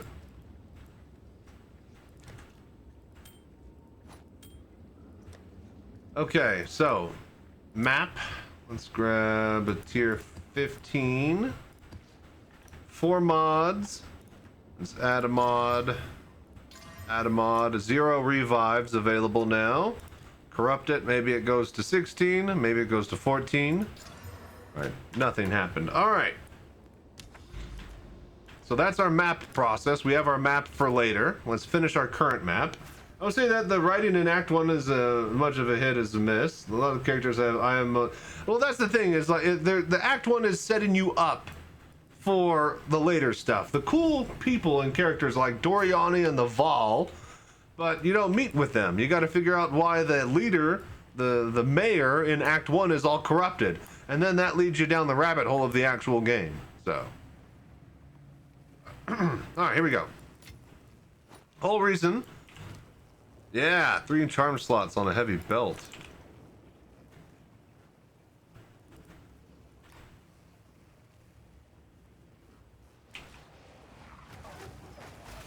Yeah, those are starting to 40x. Half a divine. A third of a divine. Divines have gone up. Have you named your wolves? No. They're mostly there to die and then come back over and over. So, the thing about my build is that it's very, very mana intensive, especially when, you know, I'm fighting 1v1 on a boss. I get a bunch of mana back on kill in my, you know, talent tree. We got some jewels here. 2% of damage recouped as life. Now, where is... Yeah, 2% maximum mana on kill right there. And then we have a Heart of the Well diamond with 2% mana on kill right there as well. So I got some mana on kill when I'm just general clearing, but whenever I'm fighting 1v1 with a boss, it really sucks up a lot of my mana. So I have my wolf pack over here, right?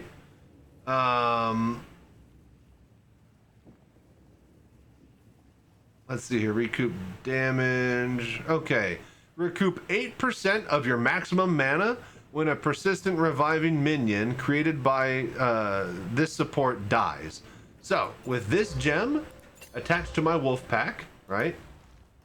Whenever they die, I get 8% of my mana back. And versus a boss, that's basically 8, 16, 32...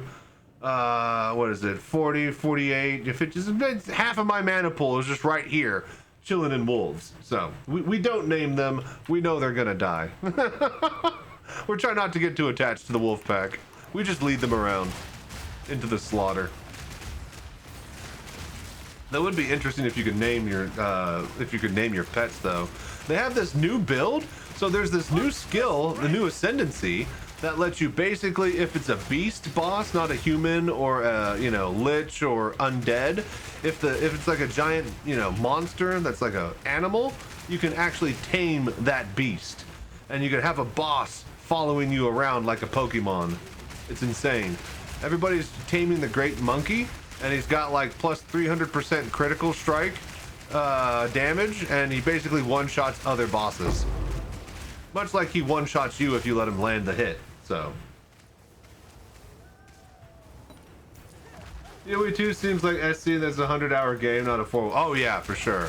I mean, you can play through the acts, get through the campaign and have fun, but like the game really starts to open up when you like, you know, start pumping into maps and like hell, I'm not even really touching the end game because I'm a piece of shit. I'm too afraid of the pinnacle bosses.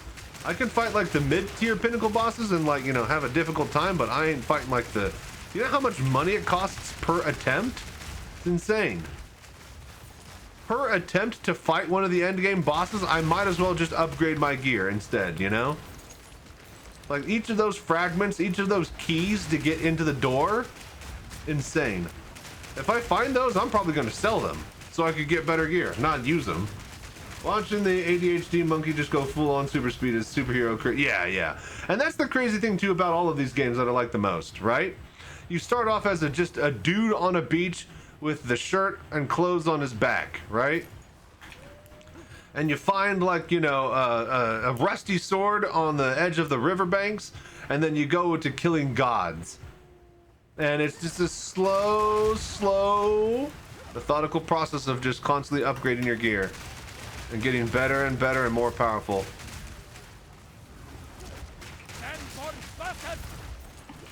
I almost died there. Hey! We're gonna. Let's search. There might be a couple of rare mods. Might get a void. Last time I did this, I clicked on one of these and I got like a ancient collarbone, so. Actually, we are done here. Huh.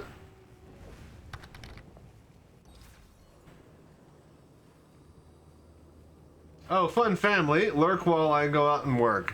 Thank you for lurking while you're working. I appreciate that, fun family. Alright, I think we're done here. We gotta go fight the boss. Not that boss. This way.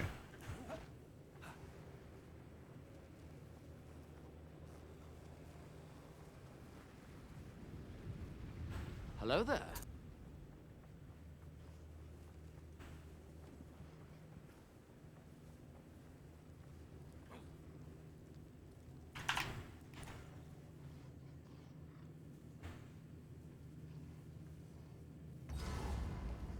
We humbly await your return. Let the sun curl your flesh. Ropes and scare ye! Woo! Woo!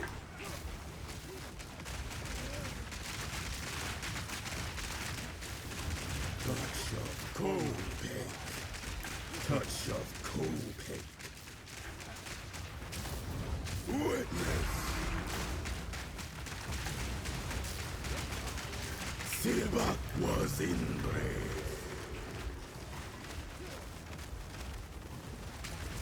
We didn't one phase him. Hello there.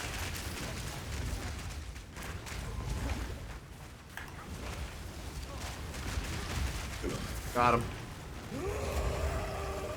I'm getting a transformer like a lot, nearly every time.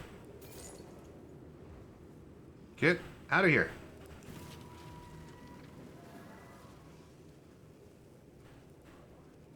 The animation isn't playing, so I wonder if those are even doing anything.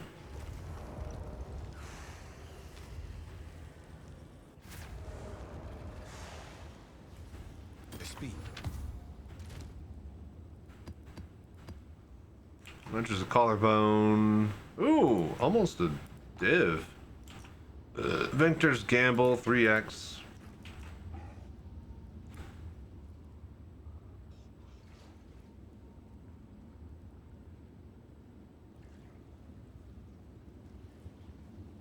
Hey now, wait a minute.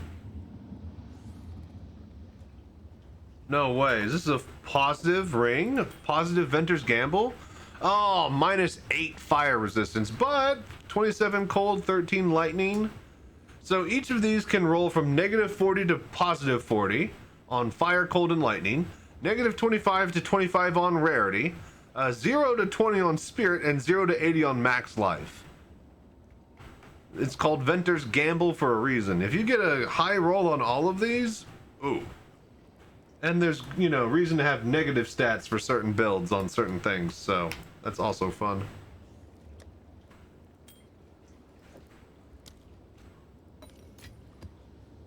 Alright, do we... There's no way, right? No, of course not. Would have been much better selling that for 45 eggs.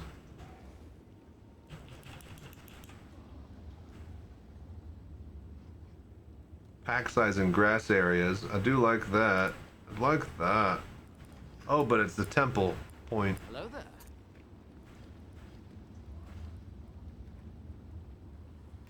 Now it could be upgraded to tier 4. Okay. Alright, let's do just another tier 16.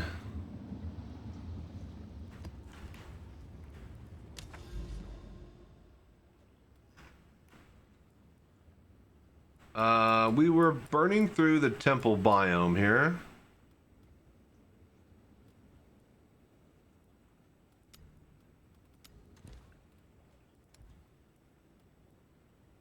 Does this connect? Wow, this is a big temple biome. Alright, let's just do this. I don't know why my things aren't displaying properly. Do I have to turn that on some way? Extras.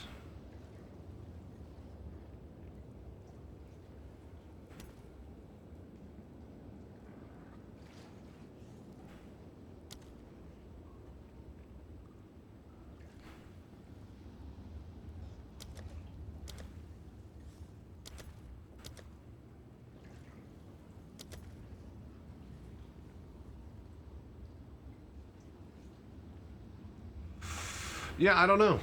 I don't know how to turn that on. And same with this guy, like he's like gold looted, gold spent trading, respecking, so those aren't tracking, but my ring is tracking.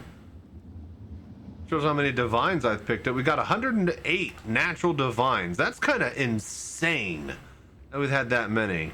And only 8 perfect exalts too. Or perfect jeweler orbs.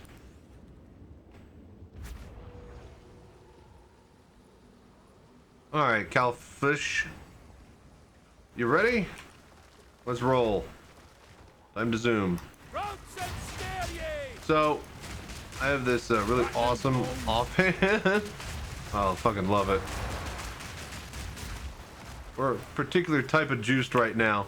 This offhand gives us the Glooming Shrine permanently. So whenever we kill a mob, it blows up for a quarter of their HP. So we kill like, you know, 5 mobs next to each other, they all blow up for their HP and they hurt the big giant mob. And then it does this. Pop, pop, pop, pop, pop, pop, pop, pop, pop, pop, pop, pop, pop. Then the rare mobs explode. And then they have like 10 times more HP than the small mobs. And then just everything just dies. And anything with more life that hasn't exploded by then, I just actually fight. So my favorite modifier is +2 pack size for the maps. The more mobs I can pull in here, the more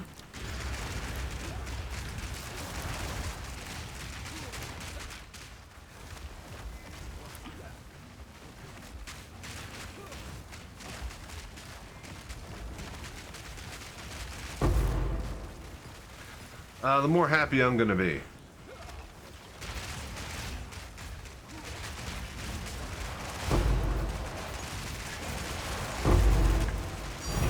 There we go. Woo! Did I grab it?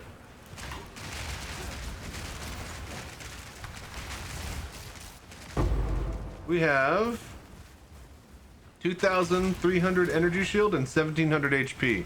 So whenever this little bar over our HP bar is gone, that means that we've burned through basically more than our entire HP pool. We need to watch the fuck out, because whatever hits us is about to kill us.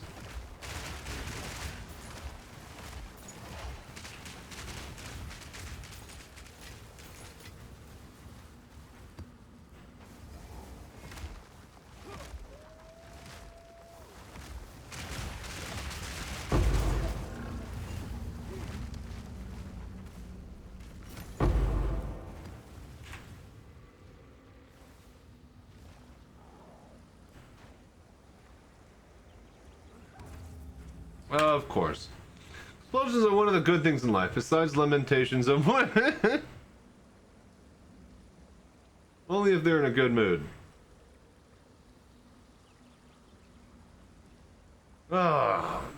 This happens even with my 5090 water cooled and x86 or 9850 X3D chip.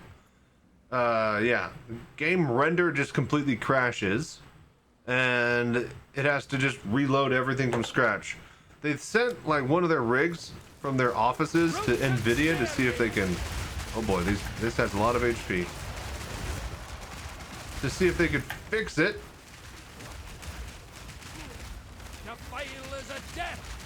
They're evasive. Okay, that's why. But yeah, everybody's complaining about this. It really sucks when you're in the middle of flow. Come on, let me through. Ah, here we are. This is why we're here. Well, not this, but like these, the dark area and the on the little lines on the map. This is abysses. So basically, hang on, boss fight. We got a lot of things we're doing right here. This is why maps are crazy. So that was a summoning circle. I just spawned a random boss through it, so that's cool. This is the altar, ritual altar. We killed the mobs outside of the ritual altar. Kill the mobs again after you spawn them. And then that gives you tribute per monster killed. And then you spend the tribute on stuff in here. Well, this is... yeah, okay. Okay, I'll take that. And then...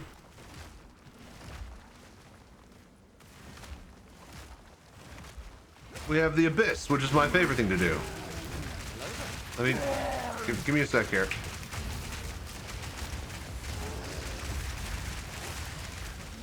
Okay, he's dead. Let our energy shield get back. Fucker. Dude, there's some like range dudes that are shooting us literally from off fucking screen.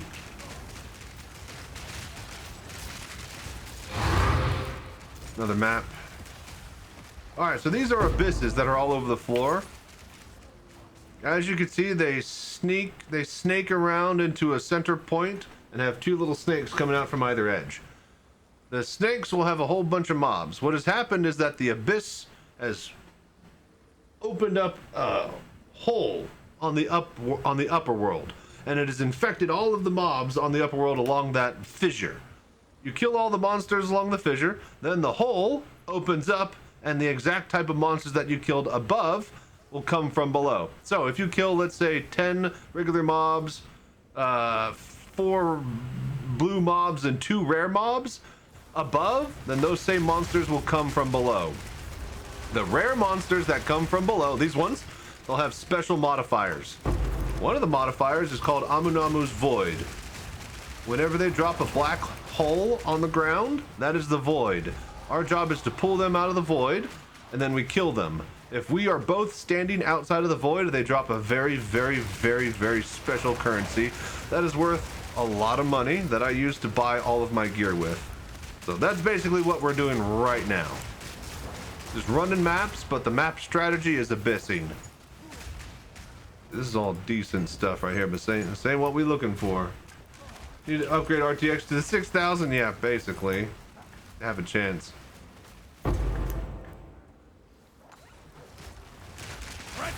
Oh, that's awesome. So the thicker the mobs are, the more dense there are, the more I could just walk through and do this.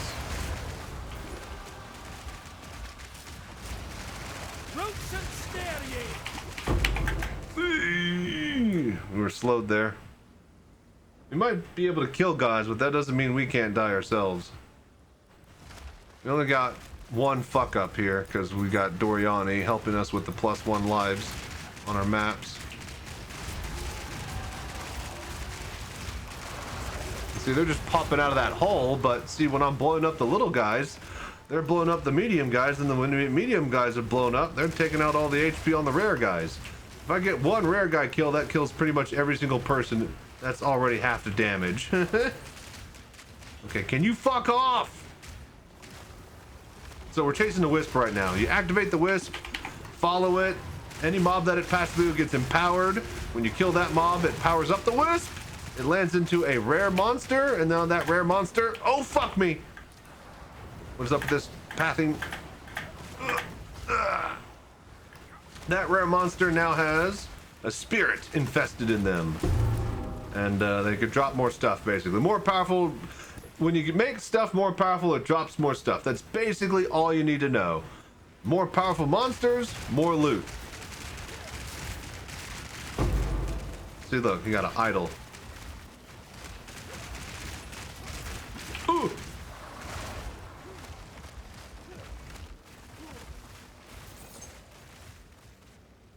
All right, I want to do a business. Why am I over here?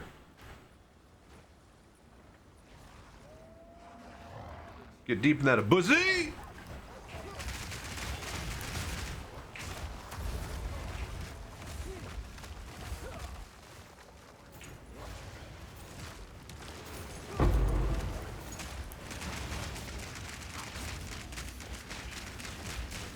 Whoa, now look out, man. Oh, he has periodic invulnerability ore. Let's kill him. Damn it. So much shit. I hear it. I hear the stuff happening over there. There's definitely some loot and enemies dying. Just can't see it is all. This is why you pick a ranged class. Melee haven't quite figured out how to, you know, attack from afar, quite like ranged people. From the safety of from over here instead of over there.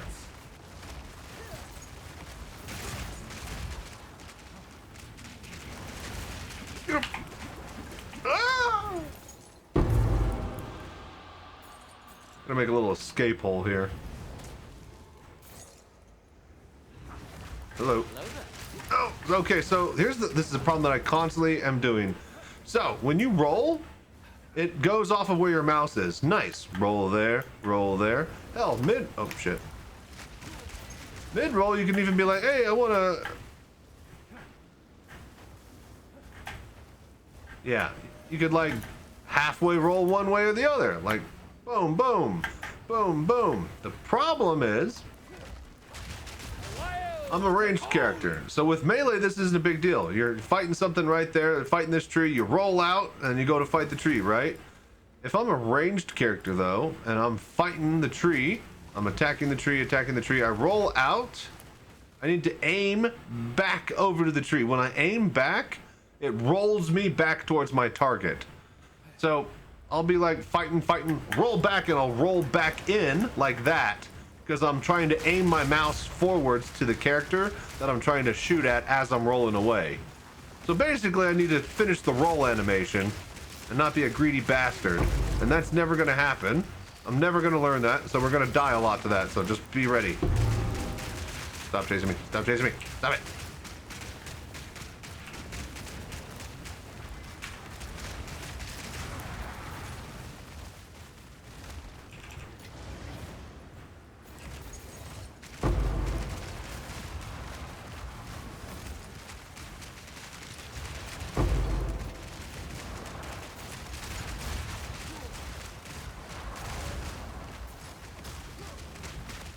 Bro.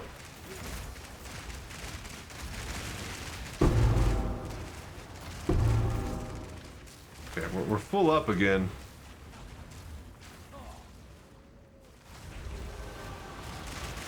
Oh shit. Void. Come on, walk the dog. There he is.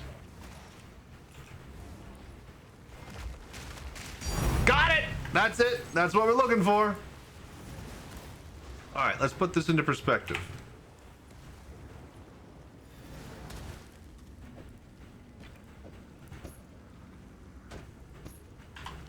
All right, you stay right there. All right.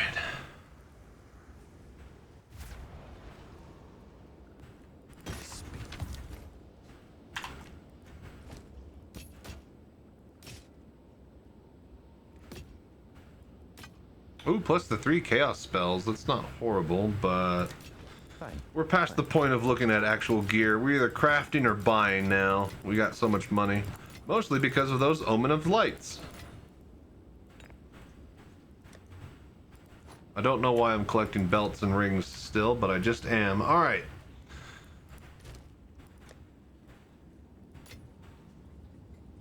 Hello there.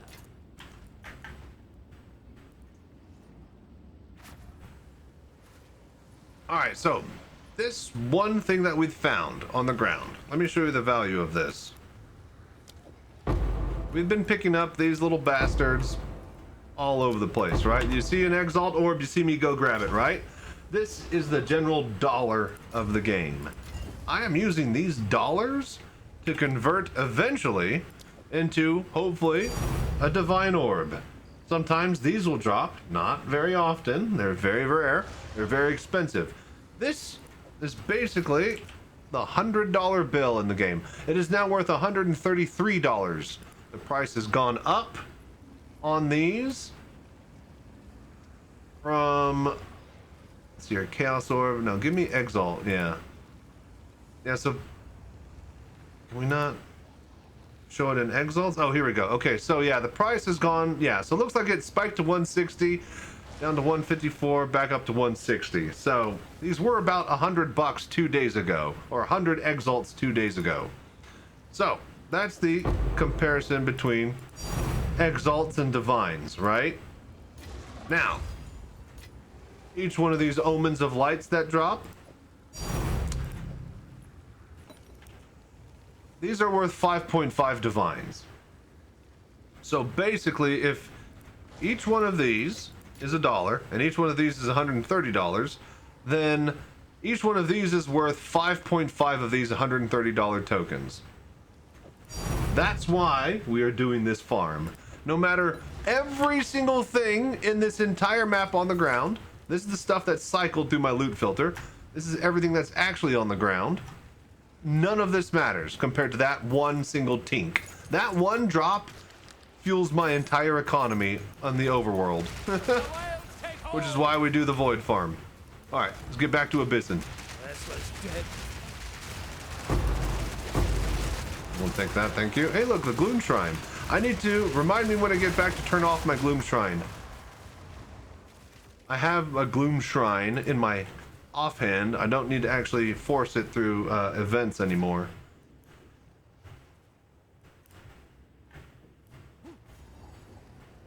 Item level 81 down here. It's not bad.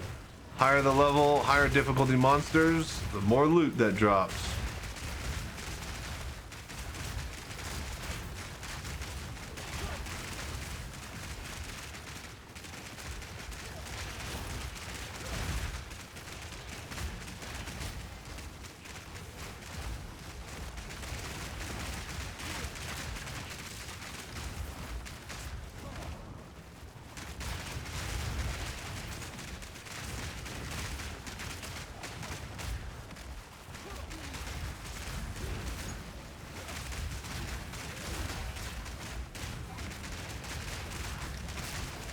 I wonder how much I could get that support gem that drops off of what's his name, Tukohama.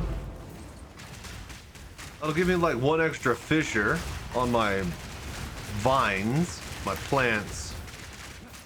It'll basically just be like, so if you have 1 fissure and you get like, you know, 1 extra fissure, it's for 2 now for free and you don't have a penalty for it. That's basically doubling your damage. I think I shoot how many fissures? I think I shoot 3 fissures right now. It looks like 3. Hard to tell.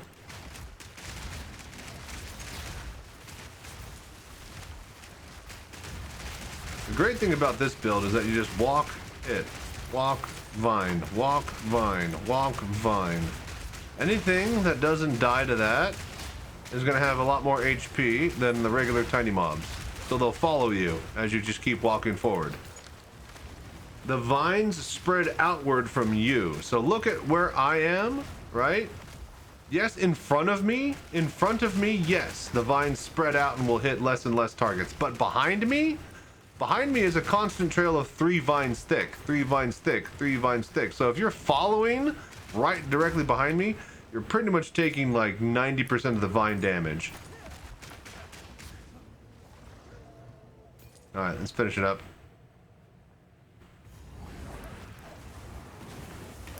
Okay, that's what I'm talking about. See, I tried to dodge down and I tried to aim back up to fire a fucking vine up. Jesus Christ, got enough frost for the rest of us? I tried to fire some vines up the fucking ramp, but no. I rolled back into it because I wasn't done with the animation.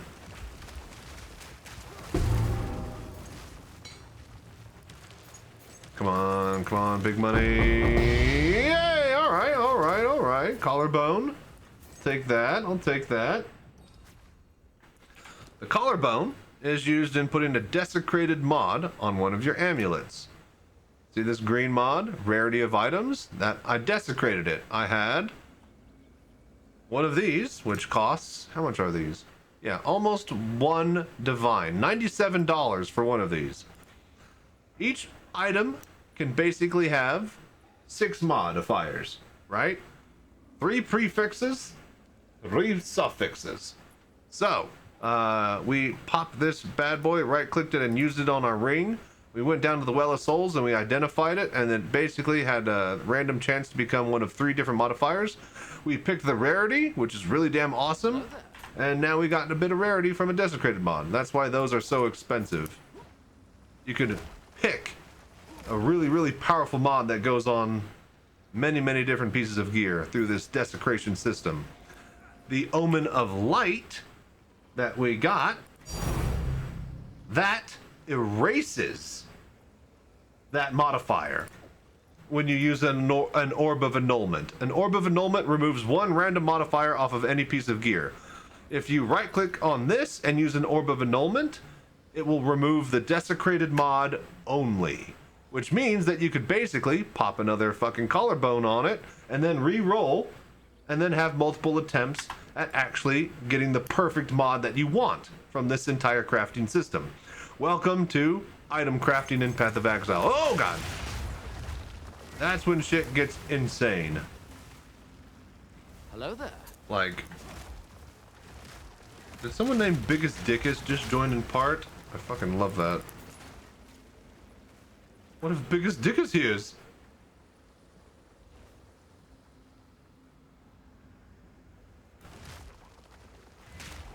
Rattling bones.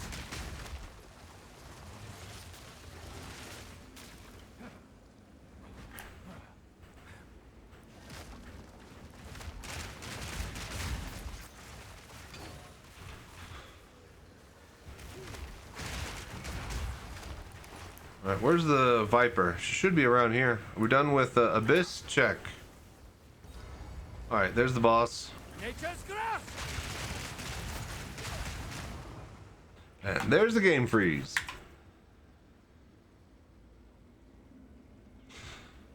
But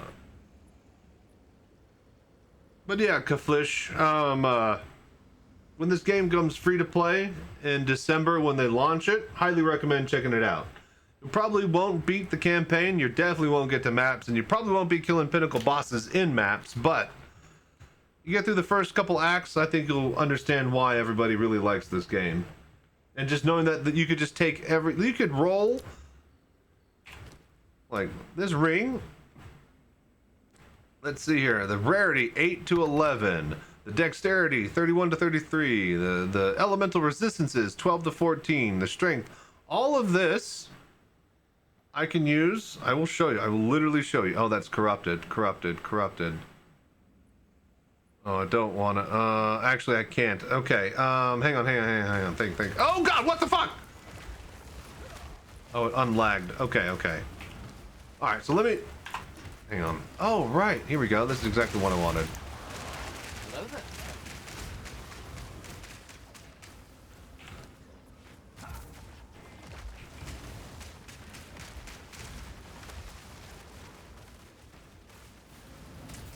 Alright, well, take this, for example. Oh my gosh, dude. Can we fuck off?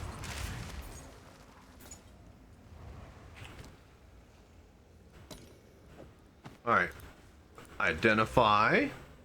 Alright, so this is a tier 7 maximum life and a tier 3 lightning. Not bad. No tier 1s or tier 2s. Not crazy, but...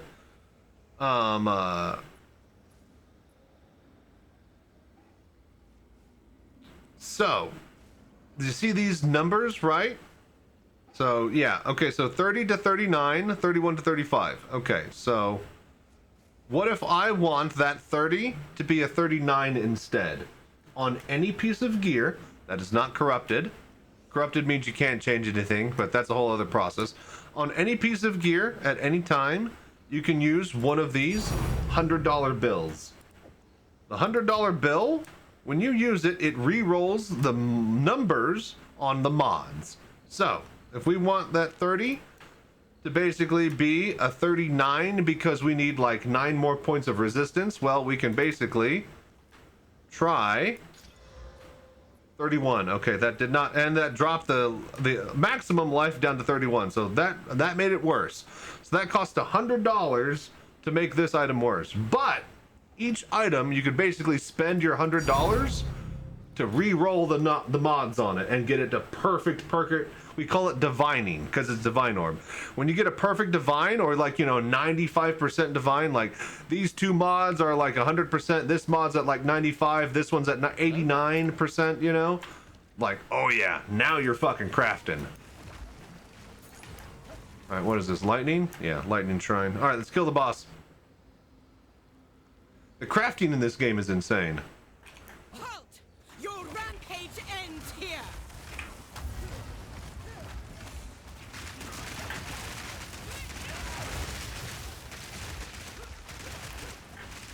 You will fall before us! The wilds take hold! I'm out of mana. Ow, fucker.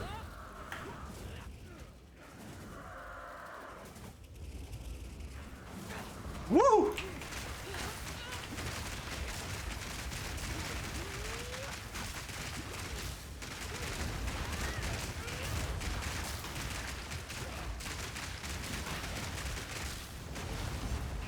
Got her. Woo! Ow! Fuck!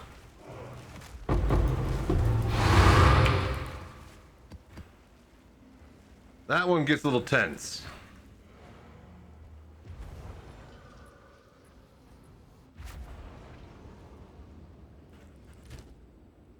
Alright, identify, salvage. So we spent $100 to turn that into scraps. I love it. Goodbye.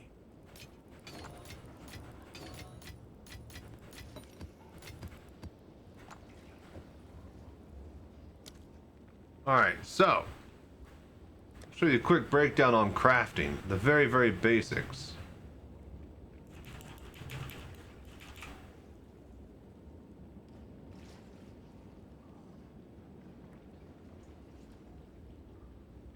Alright, so you got your basic item, right? This is just a normal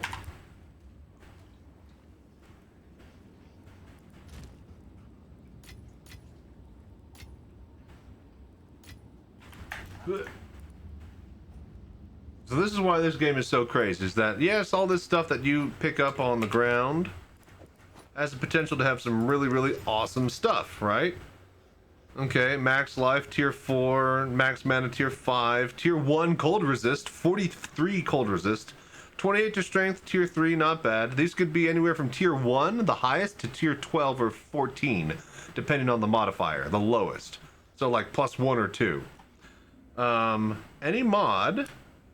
So this is 2 suffix, 2 prefix, right? So we can throw a couple of exalts at it and just literally add 2 modifiers.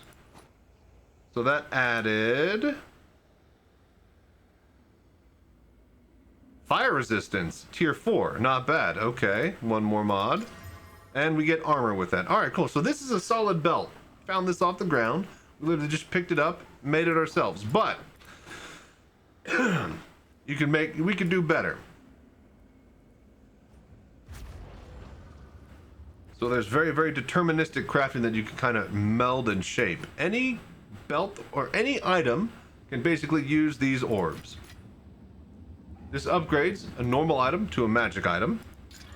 All right, charm effect, nice. Now we use this orb. This adds a modifier to a magic item. Magic items have up to 2 modifiers. Rare have 3 or more, up to 6, right? So to turn this from a 2 mod blue into a 3 mod rare, we use a Regal Orb. Upgrades magic to rare, adding 1 modifier. Once you have gone from blue to yellow, you can't go back, right? We can use these annul orbs to remove modifiers, which cost a lot. Random modifiers, remind you. So this would be, if we used one of these, a 1 and 4 to remove, or 1 and 3 to remove one of these, but it would still be a yellow belt. That's important for certain other items that we're about to use. So that's how you basically just craft upwards like that. Once you get it to rare, you can see these dollars that we pick up off the ground. Throw $1 at it. Throw $1 at it. Throw $1 at it. That's how you add modifiers. It's exalts. We're exalt slamming. Pick up an exalt, slam a modifier on it. It's all well and fine for creating random gear, but we want a little bit more, you know, streamlined process. All right, fire resistance ring. We want something, let's say fire and cold resistance, maybe a bit of life. So let us grab cast speed. Incredible, nice. So we have a pretty good solid start here. Tier 4 cast speed with a good fire resistant on the implicit. This is a fire resist ring. It will always have fire resistance at the top. So we got 5 more modifiers to put below here, including the cast speed. So if we wanted to, instead of using these regular ones, we could use the tier 2 and tier 3, which guarantees higher level modifiers. So let's go with a tier 3 augment. Tier 1 maximum life. Holy shit, this is already a pretty awesome ring. All right, so let's say we already got the life, because every piece of gear you want life, right? We got cast speed, awesome. We got offense, we have a little bit of defense. Let's go for a little bit more defense. So if we rolled another resist with this, then we'd go with a life, but we rolled life instead, and tier 1 life at that. So now we want some frost resist. Let's go to essences. Let's see here. Essence of the Mine. Enchantment. Flames. Insulation. Ice. Thawing. Armor or jewelry or belt. Cold resistance. Okay, so we have a perfect essence of thawing. Belt. Hang on, let's search. Right, okay, so that only works on helmets. This is belts. Okay, so we take one of these. Upgrades a magic item to a rare, adding a guaranteed modifier on an armor, belt, or jewelry. 35 cold resist. So this is how we turn this item that we just barely made into something that guarantees the frost resist that we want now that we've found life modifier. Boom, 32. Not bad. Tier 1, tier 4, tier 3. We are averaging pretty high. At this point, we want to add 2 more modifiers, hopefully with an open prefix. So now we want to add some really, really good items to it, but we don't want to pay or break the bank. Each of these perfect exalts, $2.900 bills, 2.9 divines for each one of these perfect ones. We're gonna use the greater exalt for demonstration here. Since these are so expensive, we want to make our money worth, right? Yes? Go to a currency exchange. Greater exaltation. Omen. All right. I'll pay for it with exalts. I'll post it right away. Oh, come on, man. All right. While this is active in your inventory, your next Exalt Orb will add 2 instead of 1. So it's double Exalt Tuesday. Now we use, if we wanted to, use one of these and it would give us 2 instead. So that's pretty cool. Now we want an open prefix so that we can get a good Abysscraft mod on it, right? So we want 1 prefix and 1 suffix. Ooh, I don't know if I can actually isolate it to do both. There is basically an omen that you could use that will guarantee only prefixes or only suffixes. So we don't want, I think, here's what I do. I think I know what we do.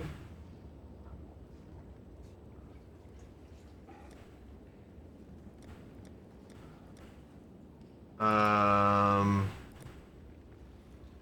are my omens?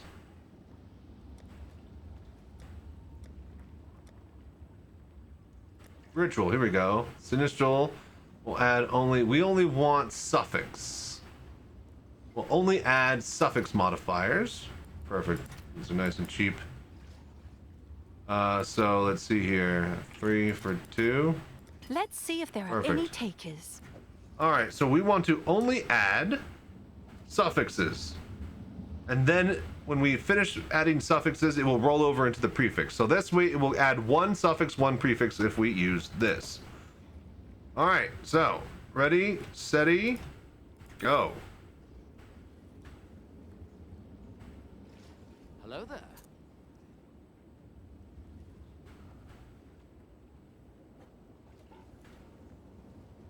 That didn't do anything.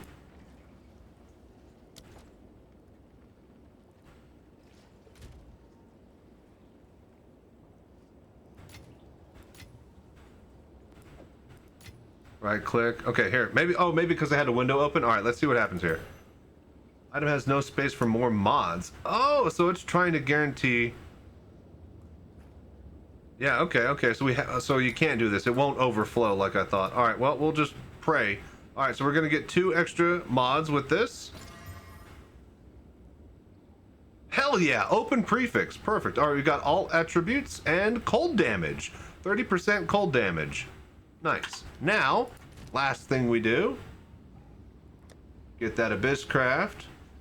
Preserved collarbone. We don't want to use one of our... Preserved collarbones cost a lot.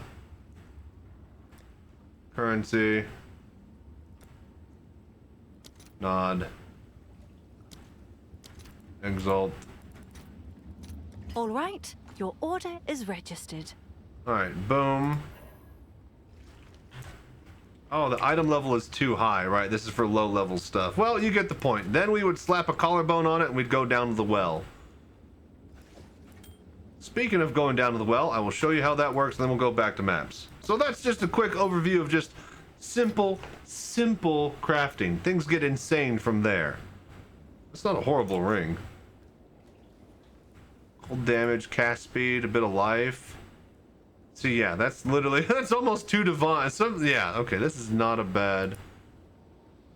Yeah, okay, that's actually, we made a really good ring there. That's, we're gonna sell that.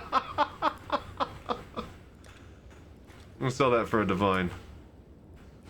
I'll do what I can to sell it for you. Alright, and that's a demo of how to craft and make money. If you didn't spend as much orbs, value-wise, going into the item, crafting it, then you can actually make a profit doing it. Okay, right, I have farts and crafts, 30% move speed base. Do we want to make a Heart of the Well? How much are these? 76 exalts.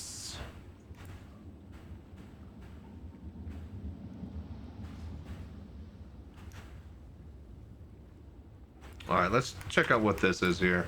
Alright, so this is an abyssal modifier you see on the gear. Go to the Well of Souls. Talk to my man, Lurking Creature. Chunk the gear into the well. And we reveal this desecrated modifier, which is a prefix. Reveal. 90% increased energy. 98% increased energy shield is pretty big. Energy shield, max life. This is the same roll, it looks like. Alright, cool. Chunk it into the well, reveal it. And some of the most powerful mods that you can put on gear comes from this system right here. 98% increased energy shield. Tier 1! And a high divine. 98 out of 100.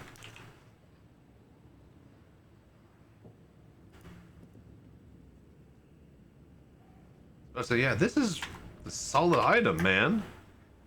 I could sell that for like at least like 20x.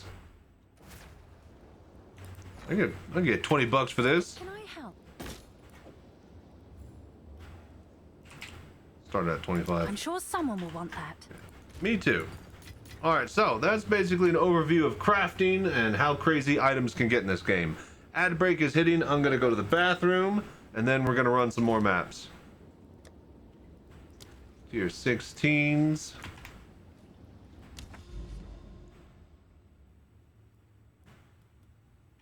Did we finish Vault City? Yeah, we finished it. Alright, cool. Sun Temple. Boom. Alright, BRB.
Remember the thing.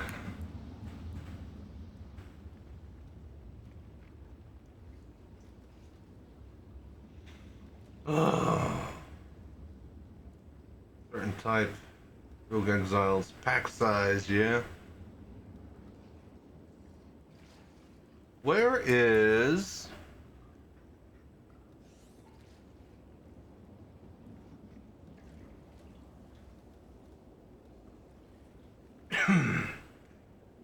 Quantity of runes.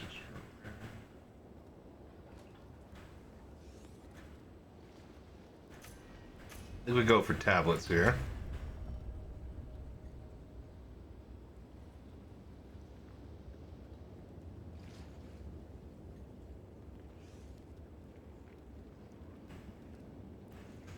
There should be a thing that I need to swap for something.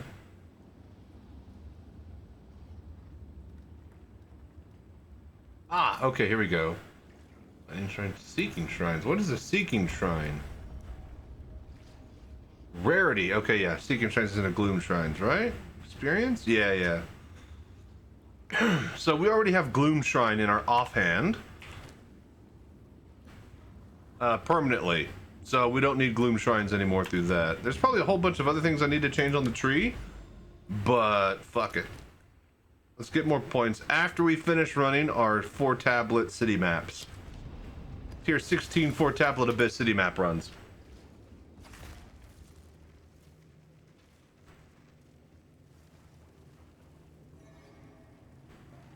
Nature's grass. Wow, that's a lot. Boom. It's like, that is a lot of fucking, that's a lot of mod. Oh, it was a fucking shrine on top of a ritual, which is interesting, which means if we do the ritual, every single one will respawn. Or is it just the ritual monsters? It should be within range of the circle.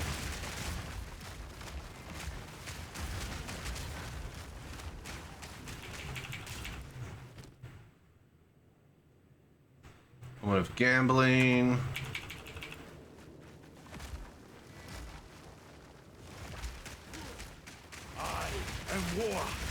Rogue Exile. In fact, it's a really bad one. Okay, there's 2 of them now.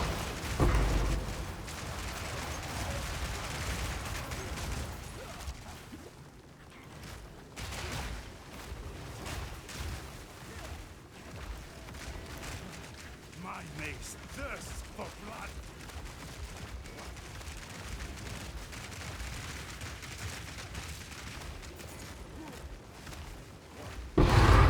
Oh, he fucking, he bailed.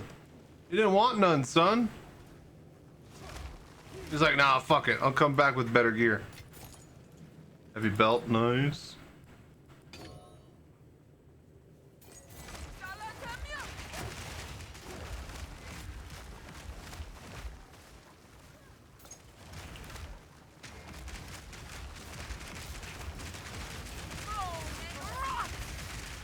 Gotcha, bitch. Exceptional. Ooh.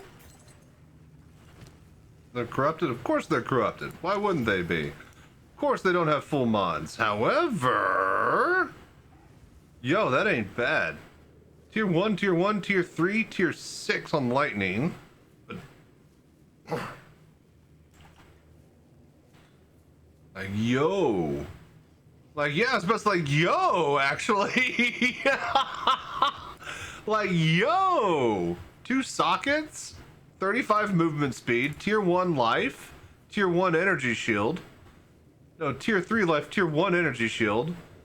35, yeah, no, we're selling that. Holy shit, those are the first fucking thing I picked up off of a Rogue Exile that's actually worth a damn. Holy shit, that's really good. In fact, I'm gonna go list that for 4 divines right now and make a bunch of money. Put it up to 5. How much is this worth? 5 divine, 5. Yeah. It's corrupted.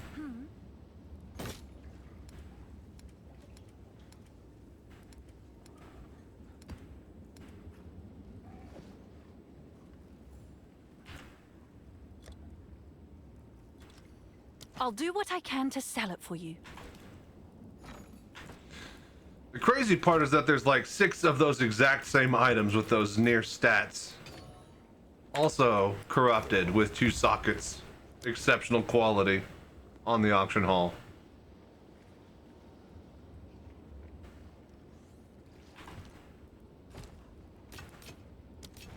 Go then. Is that 2 charm slots? Let's collect our belts. Let's not just use our chance orbs on it. Alright, back in the hole. Be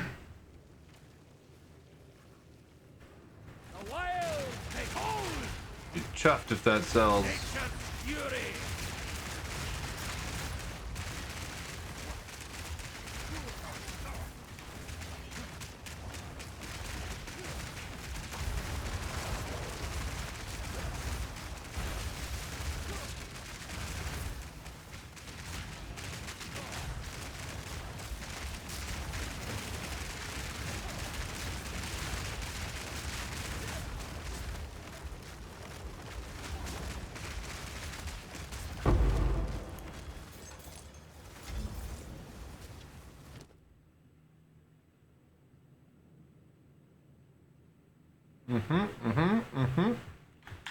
Bunch of crap.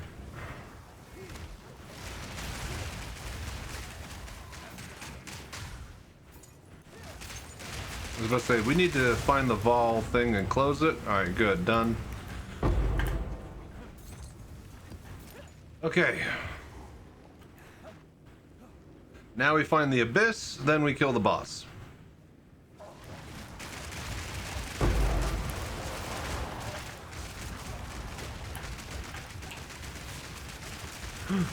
There's already a void up? What the fuck? Who's voiding?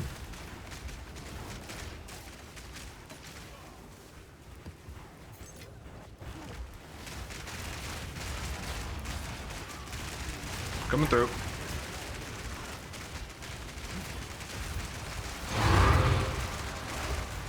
Excuse me. Excuse me. Thank you. Excuse me. Let me just grow some plants here. I'm plant dad. Coming through. Okay, here we go. Coolamax, siphon flask charges.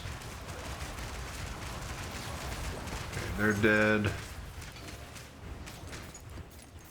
Coffer equals money. We like the coffer.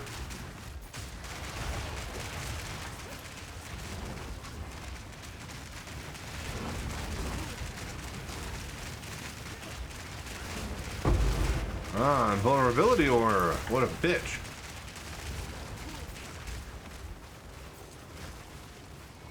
Making my job more difficult.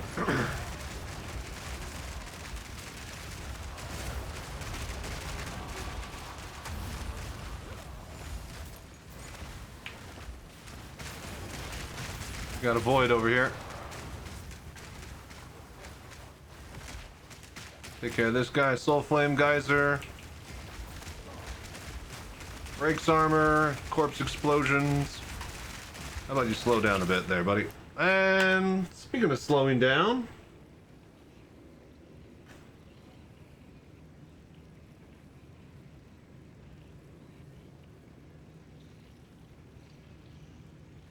But yeah, what do you think, Kaflish?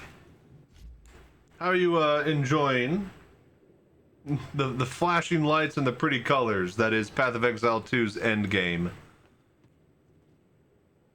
Basically, by the time you get one fireball at Act 1, Level 1, by the time you're like, you know,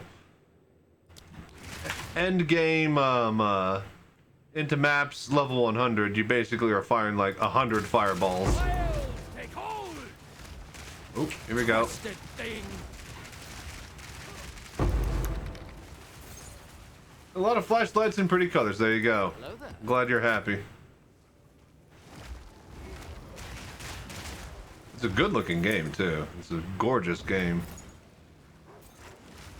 Like, I thought that Diablo 2 would be the pinnacle of looks and feels. And honestly, we turned everything down to see if it was our settings that was causing the freezes, but it's not.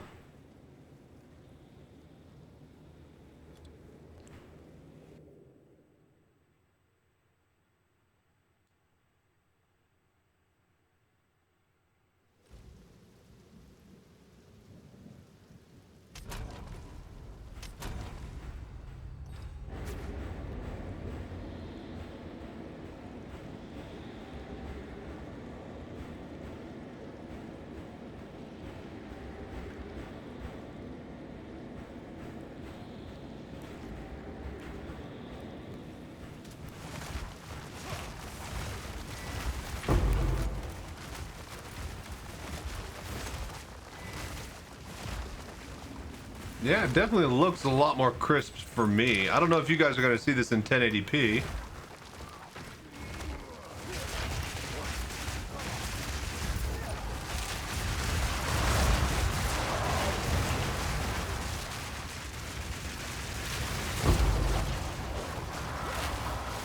Inner exalt. Oh! More than enough. Oof. I was about to say, this hasn't been closed yet. Ah, it's this guy. Right. Let's light up the sigil here. Mana back. Spell. Cast. Roll. Dead.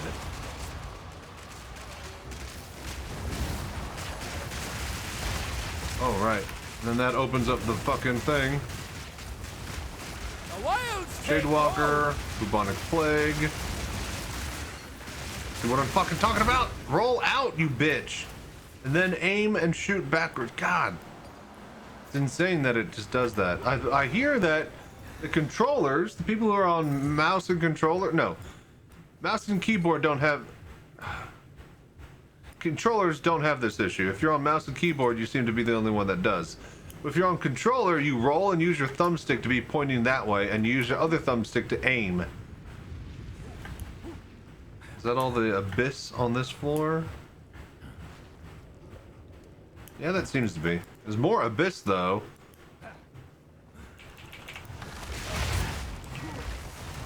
Yeah, I was about to say, you could also use mouse and keyboard WASD.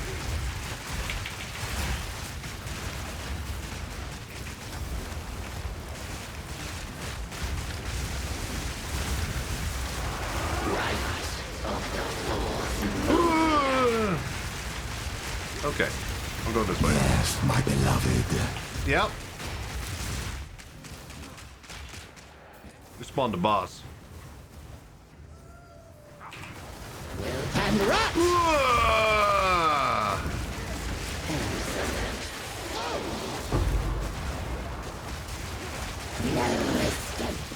Okay, fine. I'll come to you. Yes, my beloved.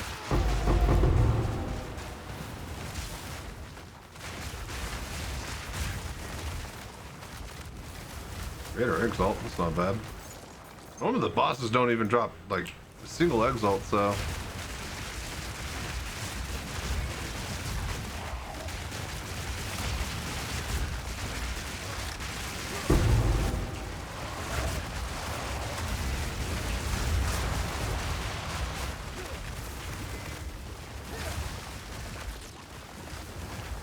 Ah, poison on the ground. I was about to say, why was I dying?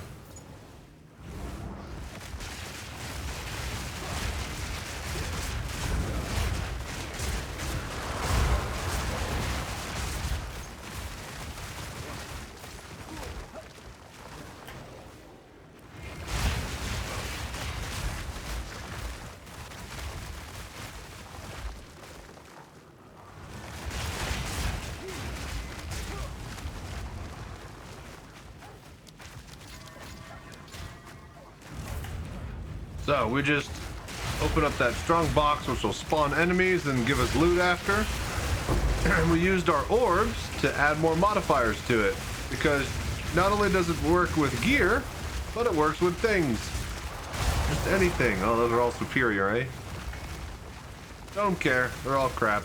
I'm not even gonna look at them. We have too much time. None of that matters. We find one omen of light, there'll be like 1,000 of those.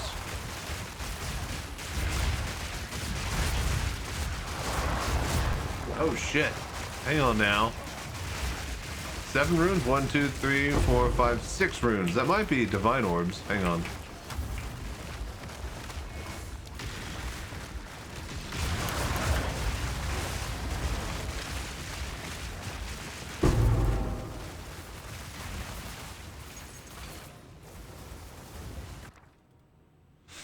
Ah, it's just level 20 skills. It's fine though. These guys give a lot of loot after we kill them all after the wave. Okay, heavy belt. I was about to say, is that my heavy belt? Didn't I have one earlier? Does that fall out of my pocket? Is there a hole in my clothes?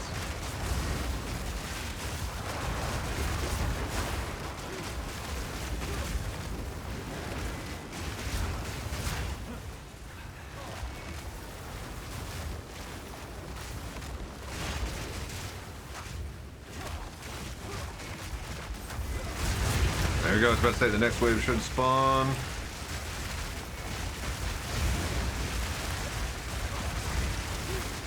Uh-oh.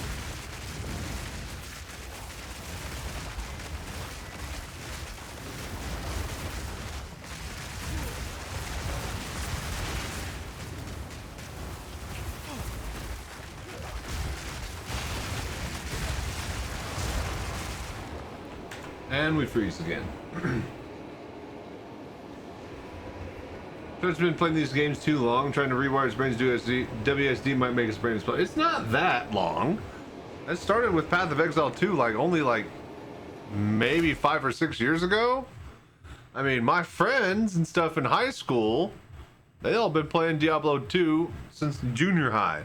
Remember riding on the bus, they were talking about, you know, getting scammed out of Soul of Jordans or SOJs, which were like the currency orb because gold didn't have any value because everybody had 1 billion of it.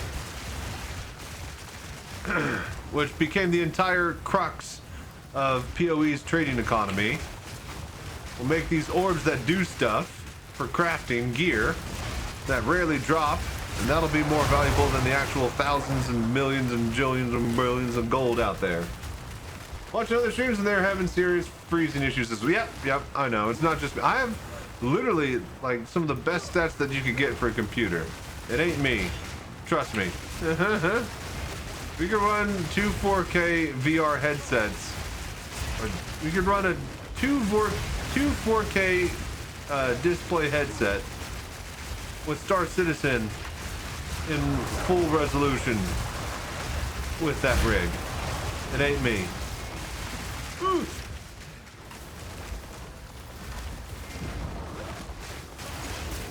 Fucker.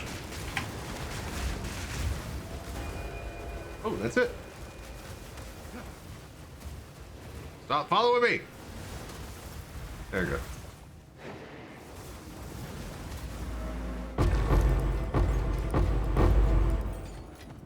Alright, so this is what dropped, right? That's what's filtered. And this is what's actually on the ground. Always use a loot filter. Alright, we're out of here. Boss time. We are suspiciously...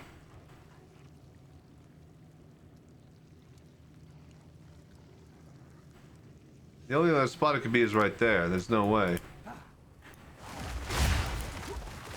Yeah, okay. Right, Abyss boss.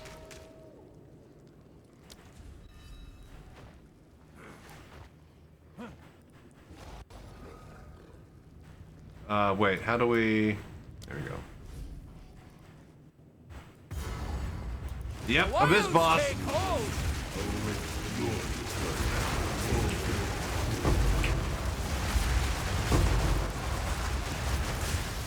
Alright, things are gonna get crazy here.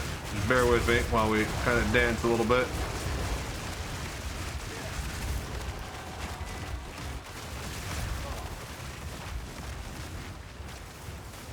Welcome, Anna guest.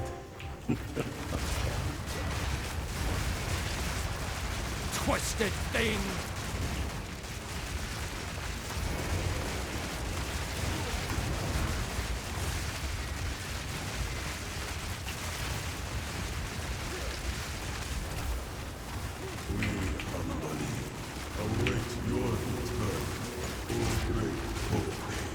Boy, there's a lot of Abyss in here. How many fucking things are on the floor?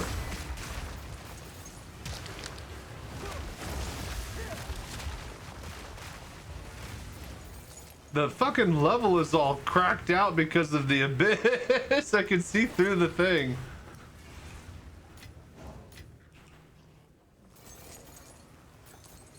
Alright. Let's go for it. Let the sun curl your flesh. It radiates. Ooh, he hurts.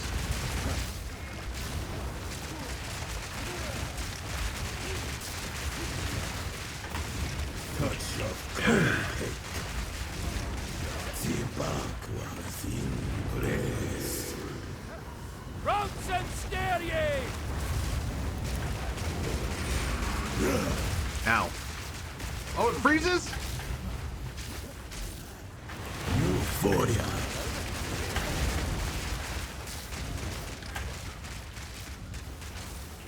Touch of cold cake. There you go. Stunned. Bless me. Dead. Oh, right.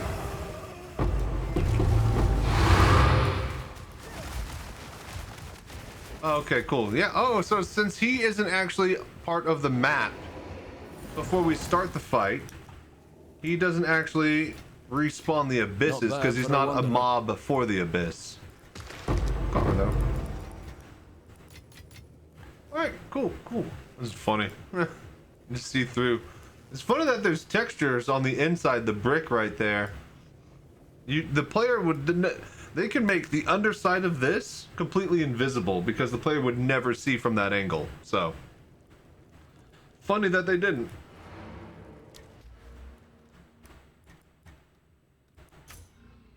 Alright, 1% increase for each adjacent, eh?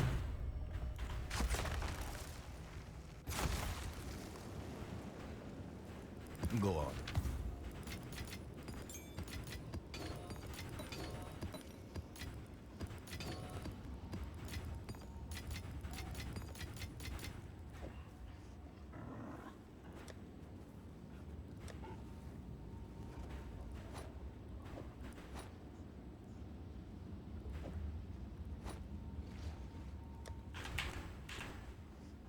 Okay, so next, I think we got one last tier 16 before we run out of tablets, and we got to rebuy our tablets.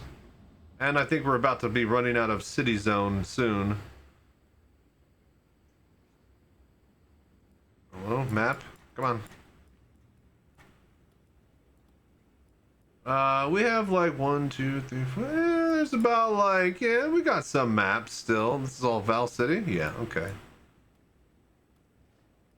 Sun Temple. Alright, we need 1.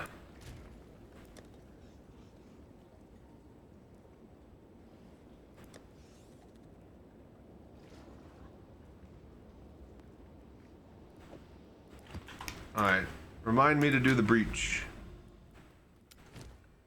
Guarantee a single rogue exile. Irradiated, tier 16. 2 additional rares, 2 additional rares. Let's roll.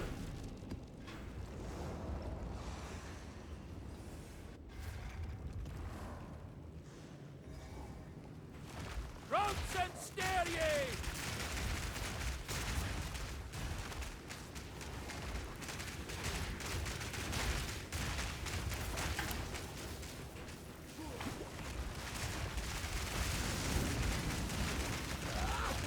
For my king!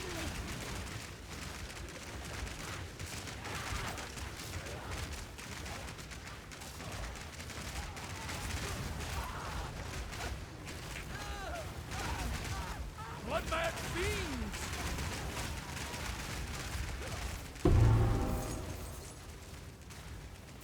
See, that one didn't even drop an exalt. I guess what you would do is use tablets that give unique monsters more modifiers. And then technically those extra bosses count towards that. So that might be how you juice those bosses out. And I think there's a modifier that lets those pop again, so you get 2 bosses back to back. But yeah, if you're not juicing them, those rune bosses, they do not pay out. It's almost not worth it to click on them.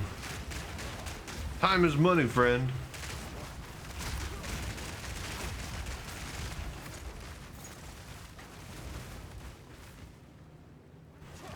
Alright, here's our abyss.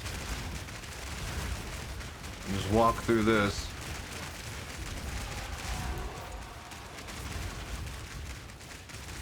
Alright, we got a void. Come on. There he goes. This is what I want to do. Walk, fight, walk, fight.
Whoa, now hang on.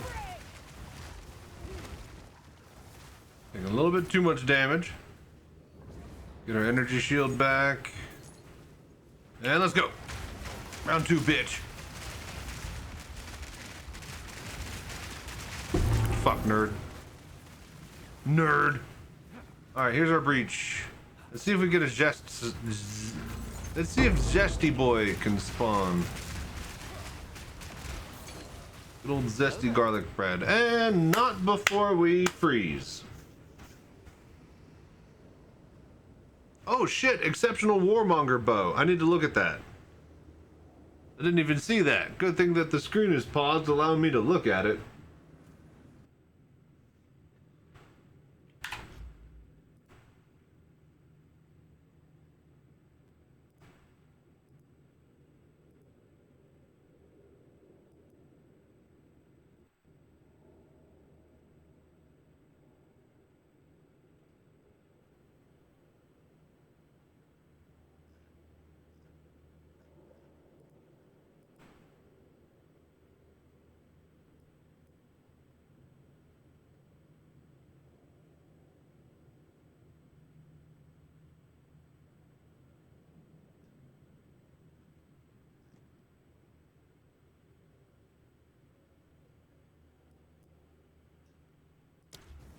Routes and scare ye! Alright. Fuck off. Alright, it is corrupted. Oh, but it's a +3 with fizz accuracy. Light radius sucks though.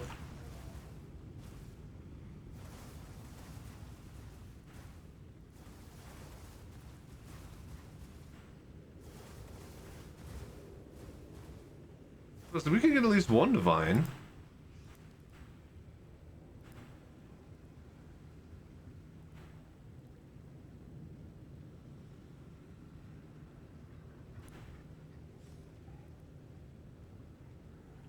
Yeah, I think that's worth a divine. Someone will buy that. Alright, let's see if Zest spawns.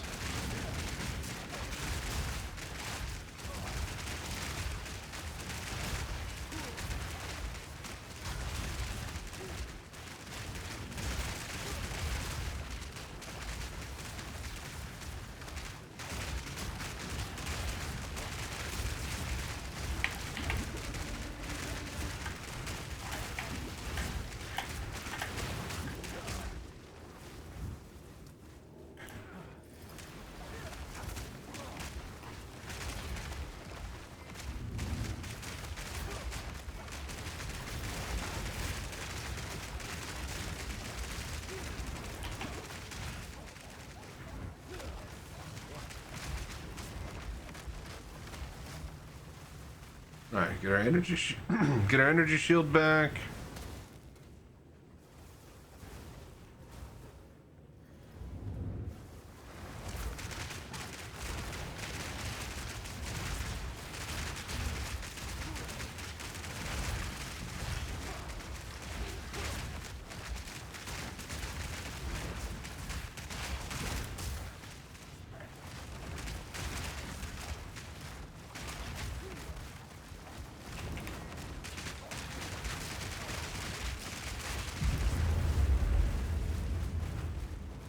Alright, no zest. Divine orb.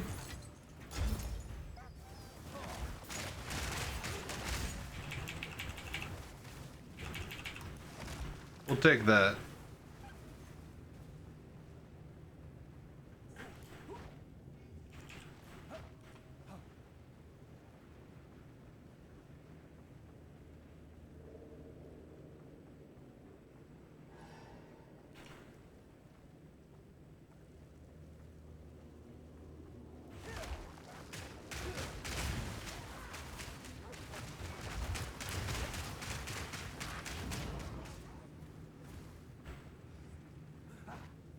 Curiously, we still have some abyss left.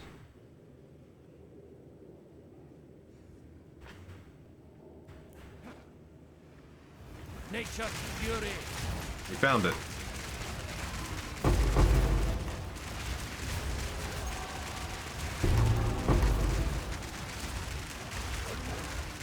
stop. Keep moving. Keep shooting. Roots and stare ye!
Okay.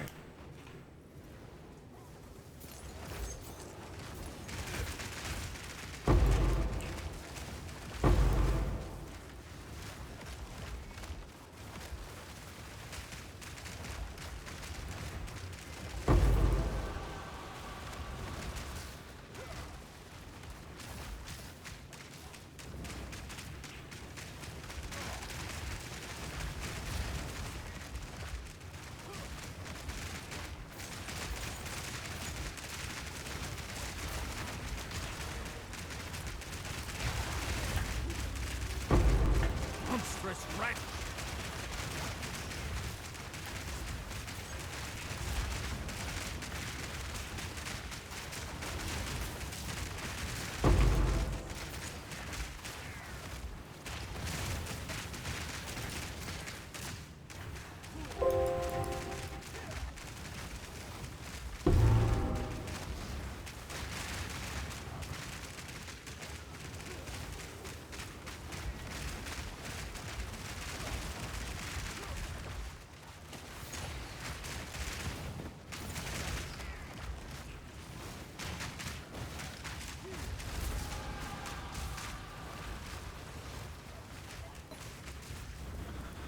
Oof.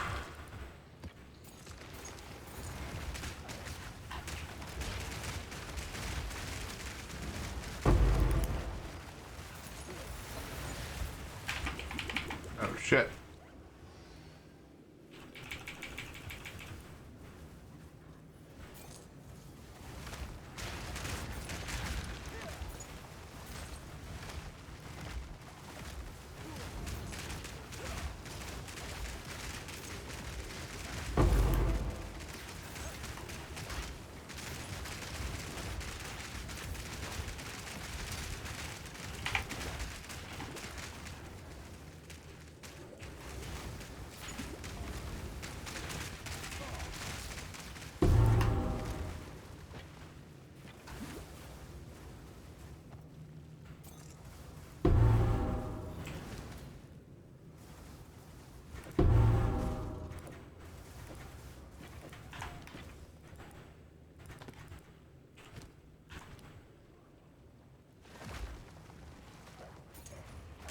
Nature's grass!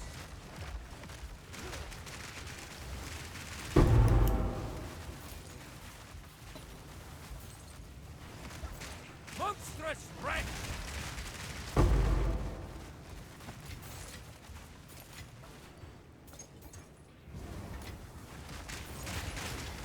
Okay, okay.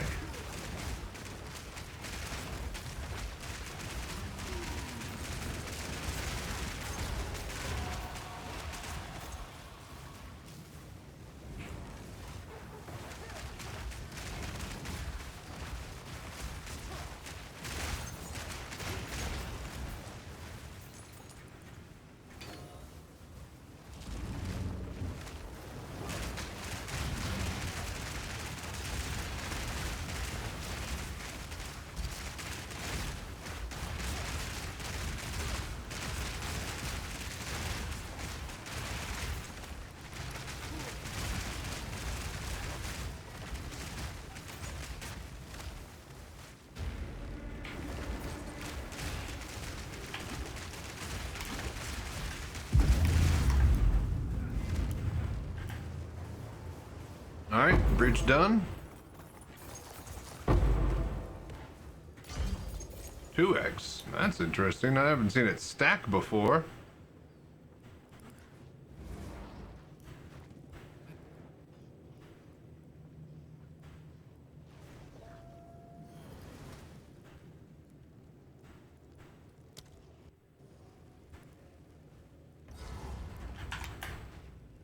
Welcome.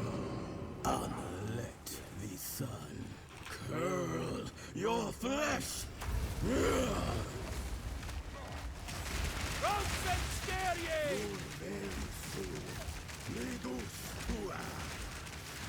Oh, fuck me! Right, I forgot about that move. Ah, shit. Well, let's at least kill it. We gotta run this again now. Because we dropped the fucking things.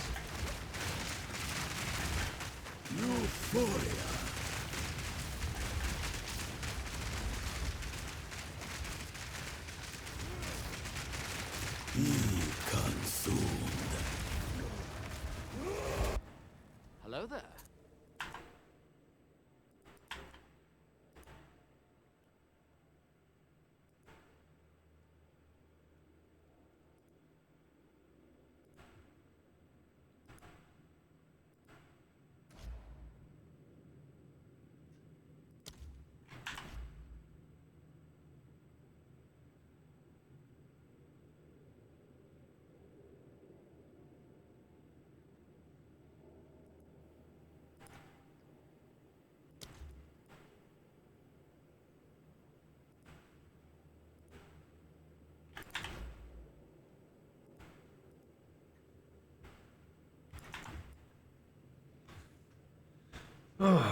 Come on.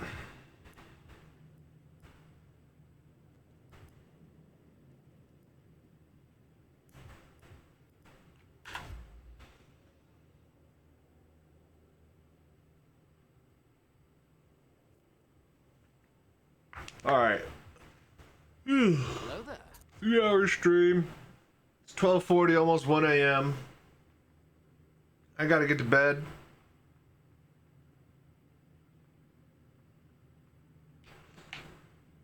Yeah, I should get to bed. Feeling tired and I don't want to be up all night. I need to get my sleep schedule sorted for the weekend for the VR Bar Citizen. So, yeah. I think we're gonna call it here, folks. Hope y'all enjoyed watching and yeah, hanging out and doing the voodoo that you do.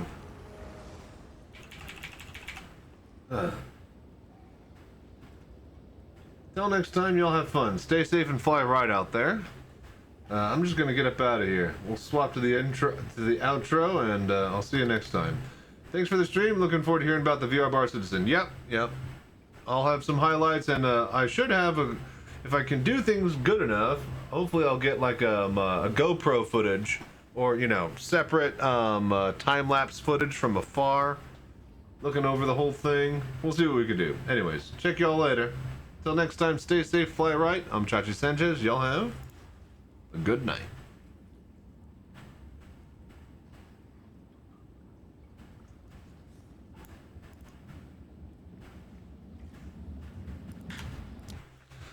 Well, I'm gonna get some rest. Later.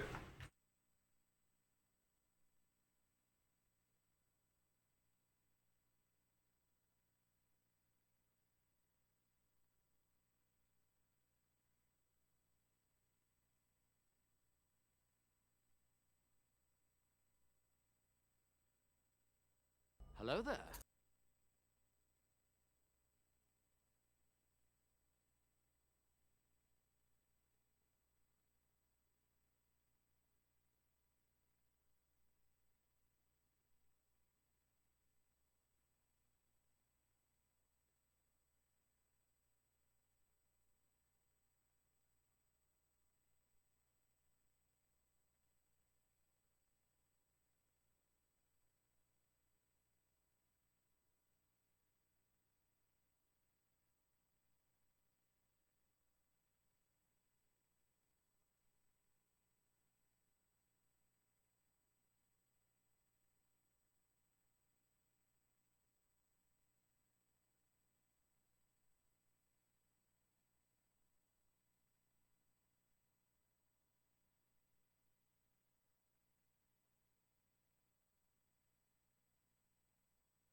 Hello there.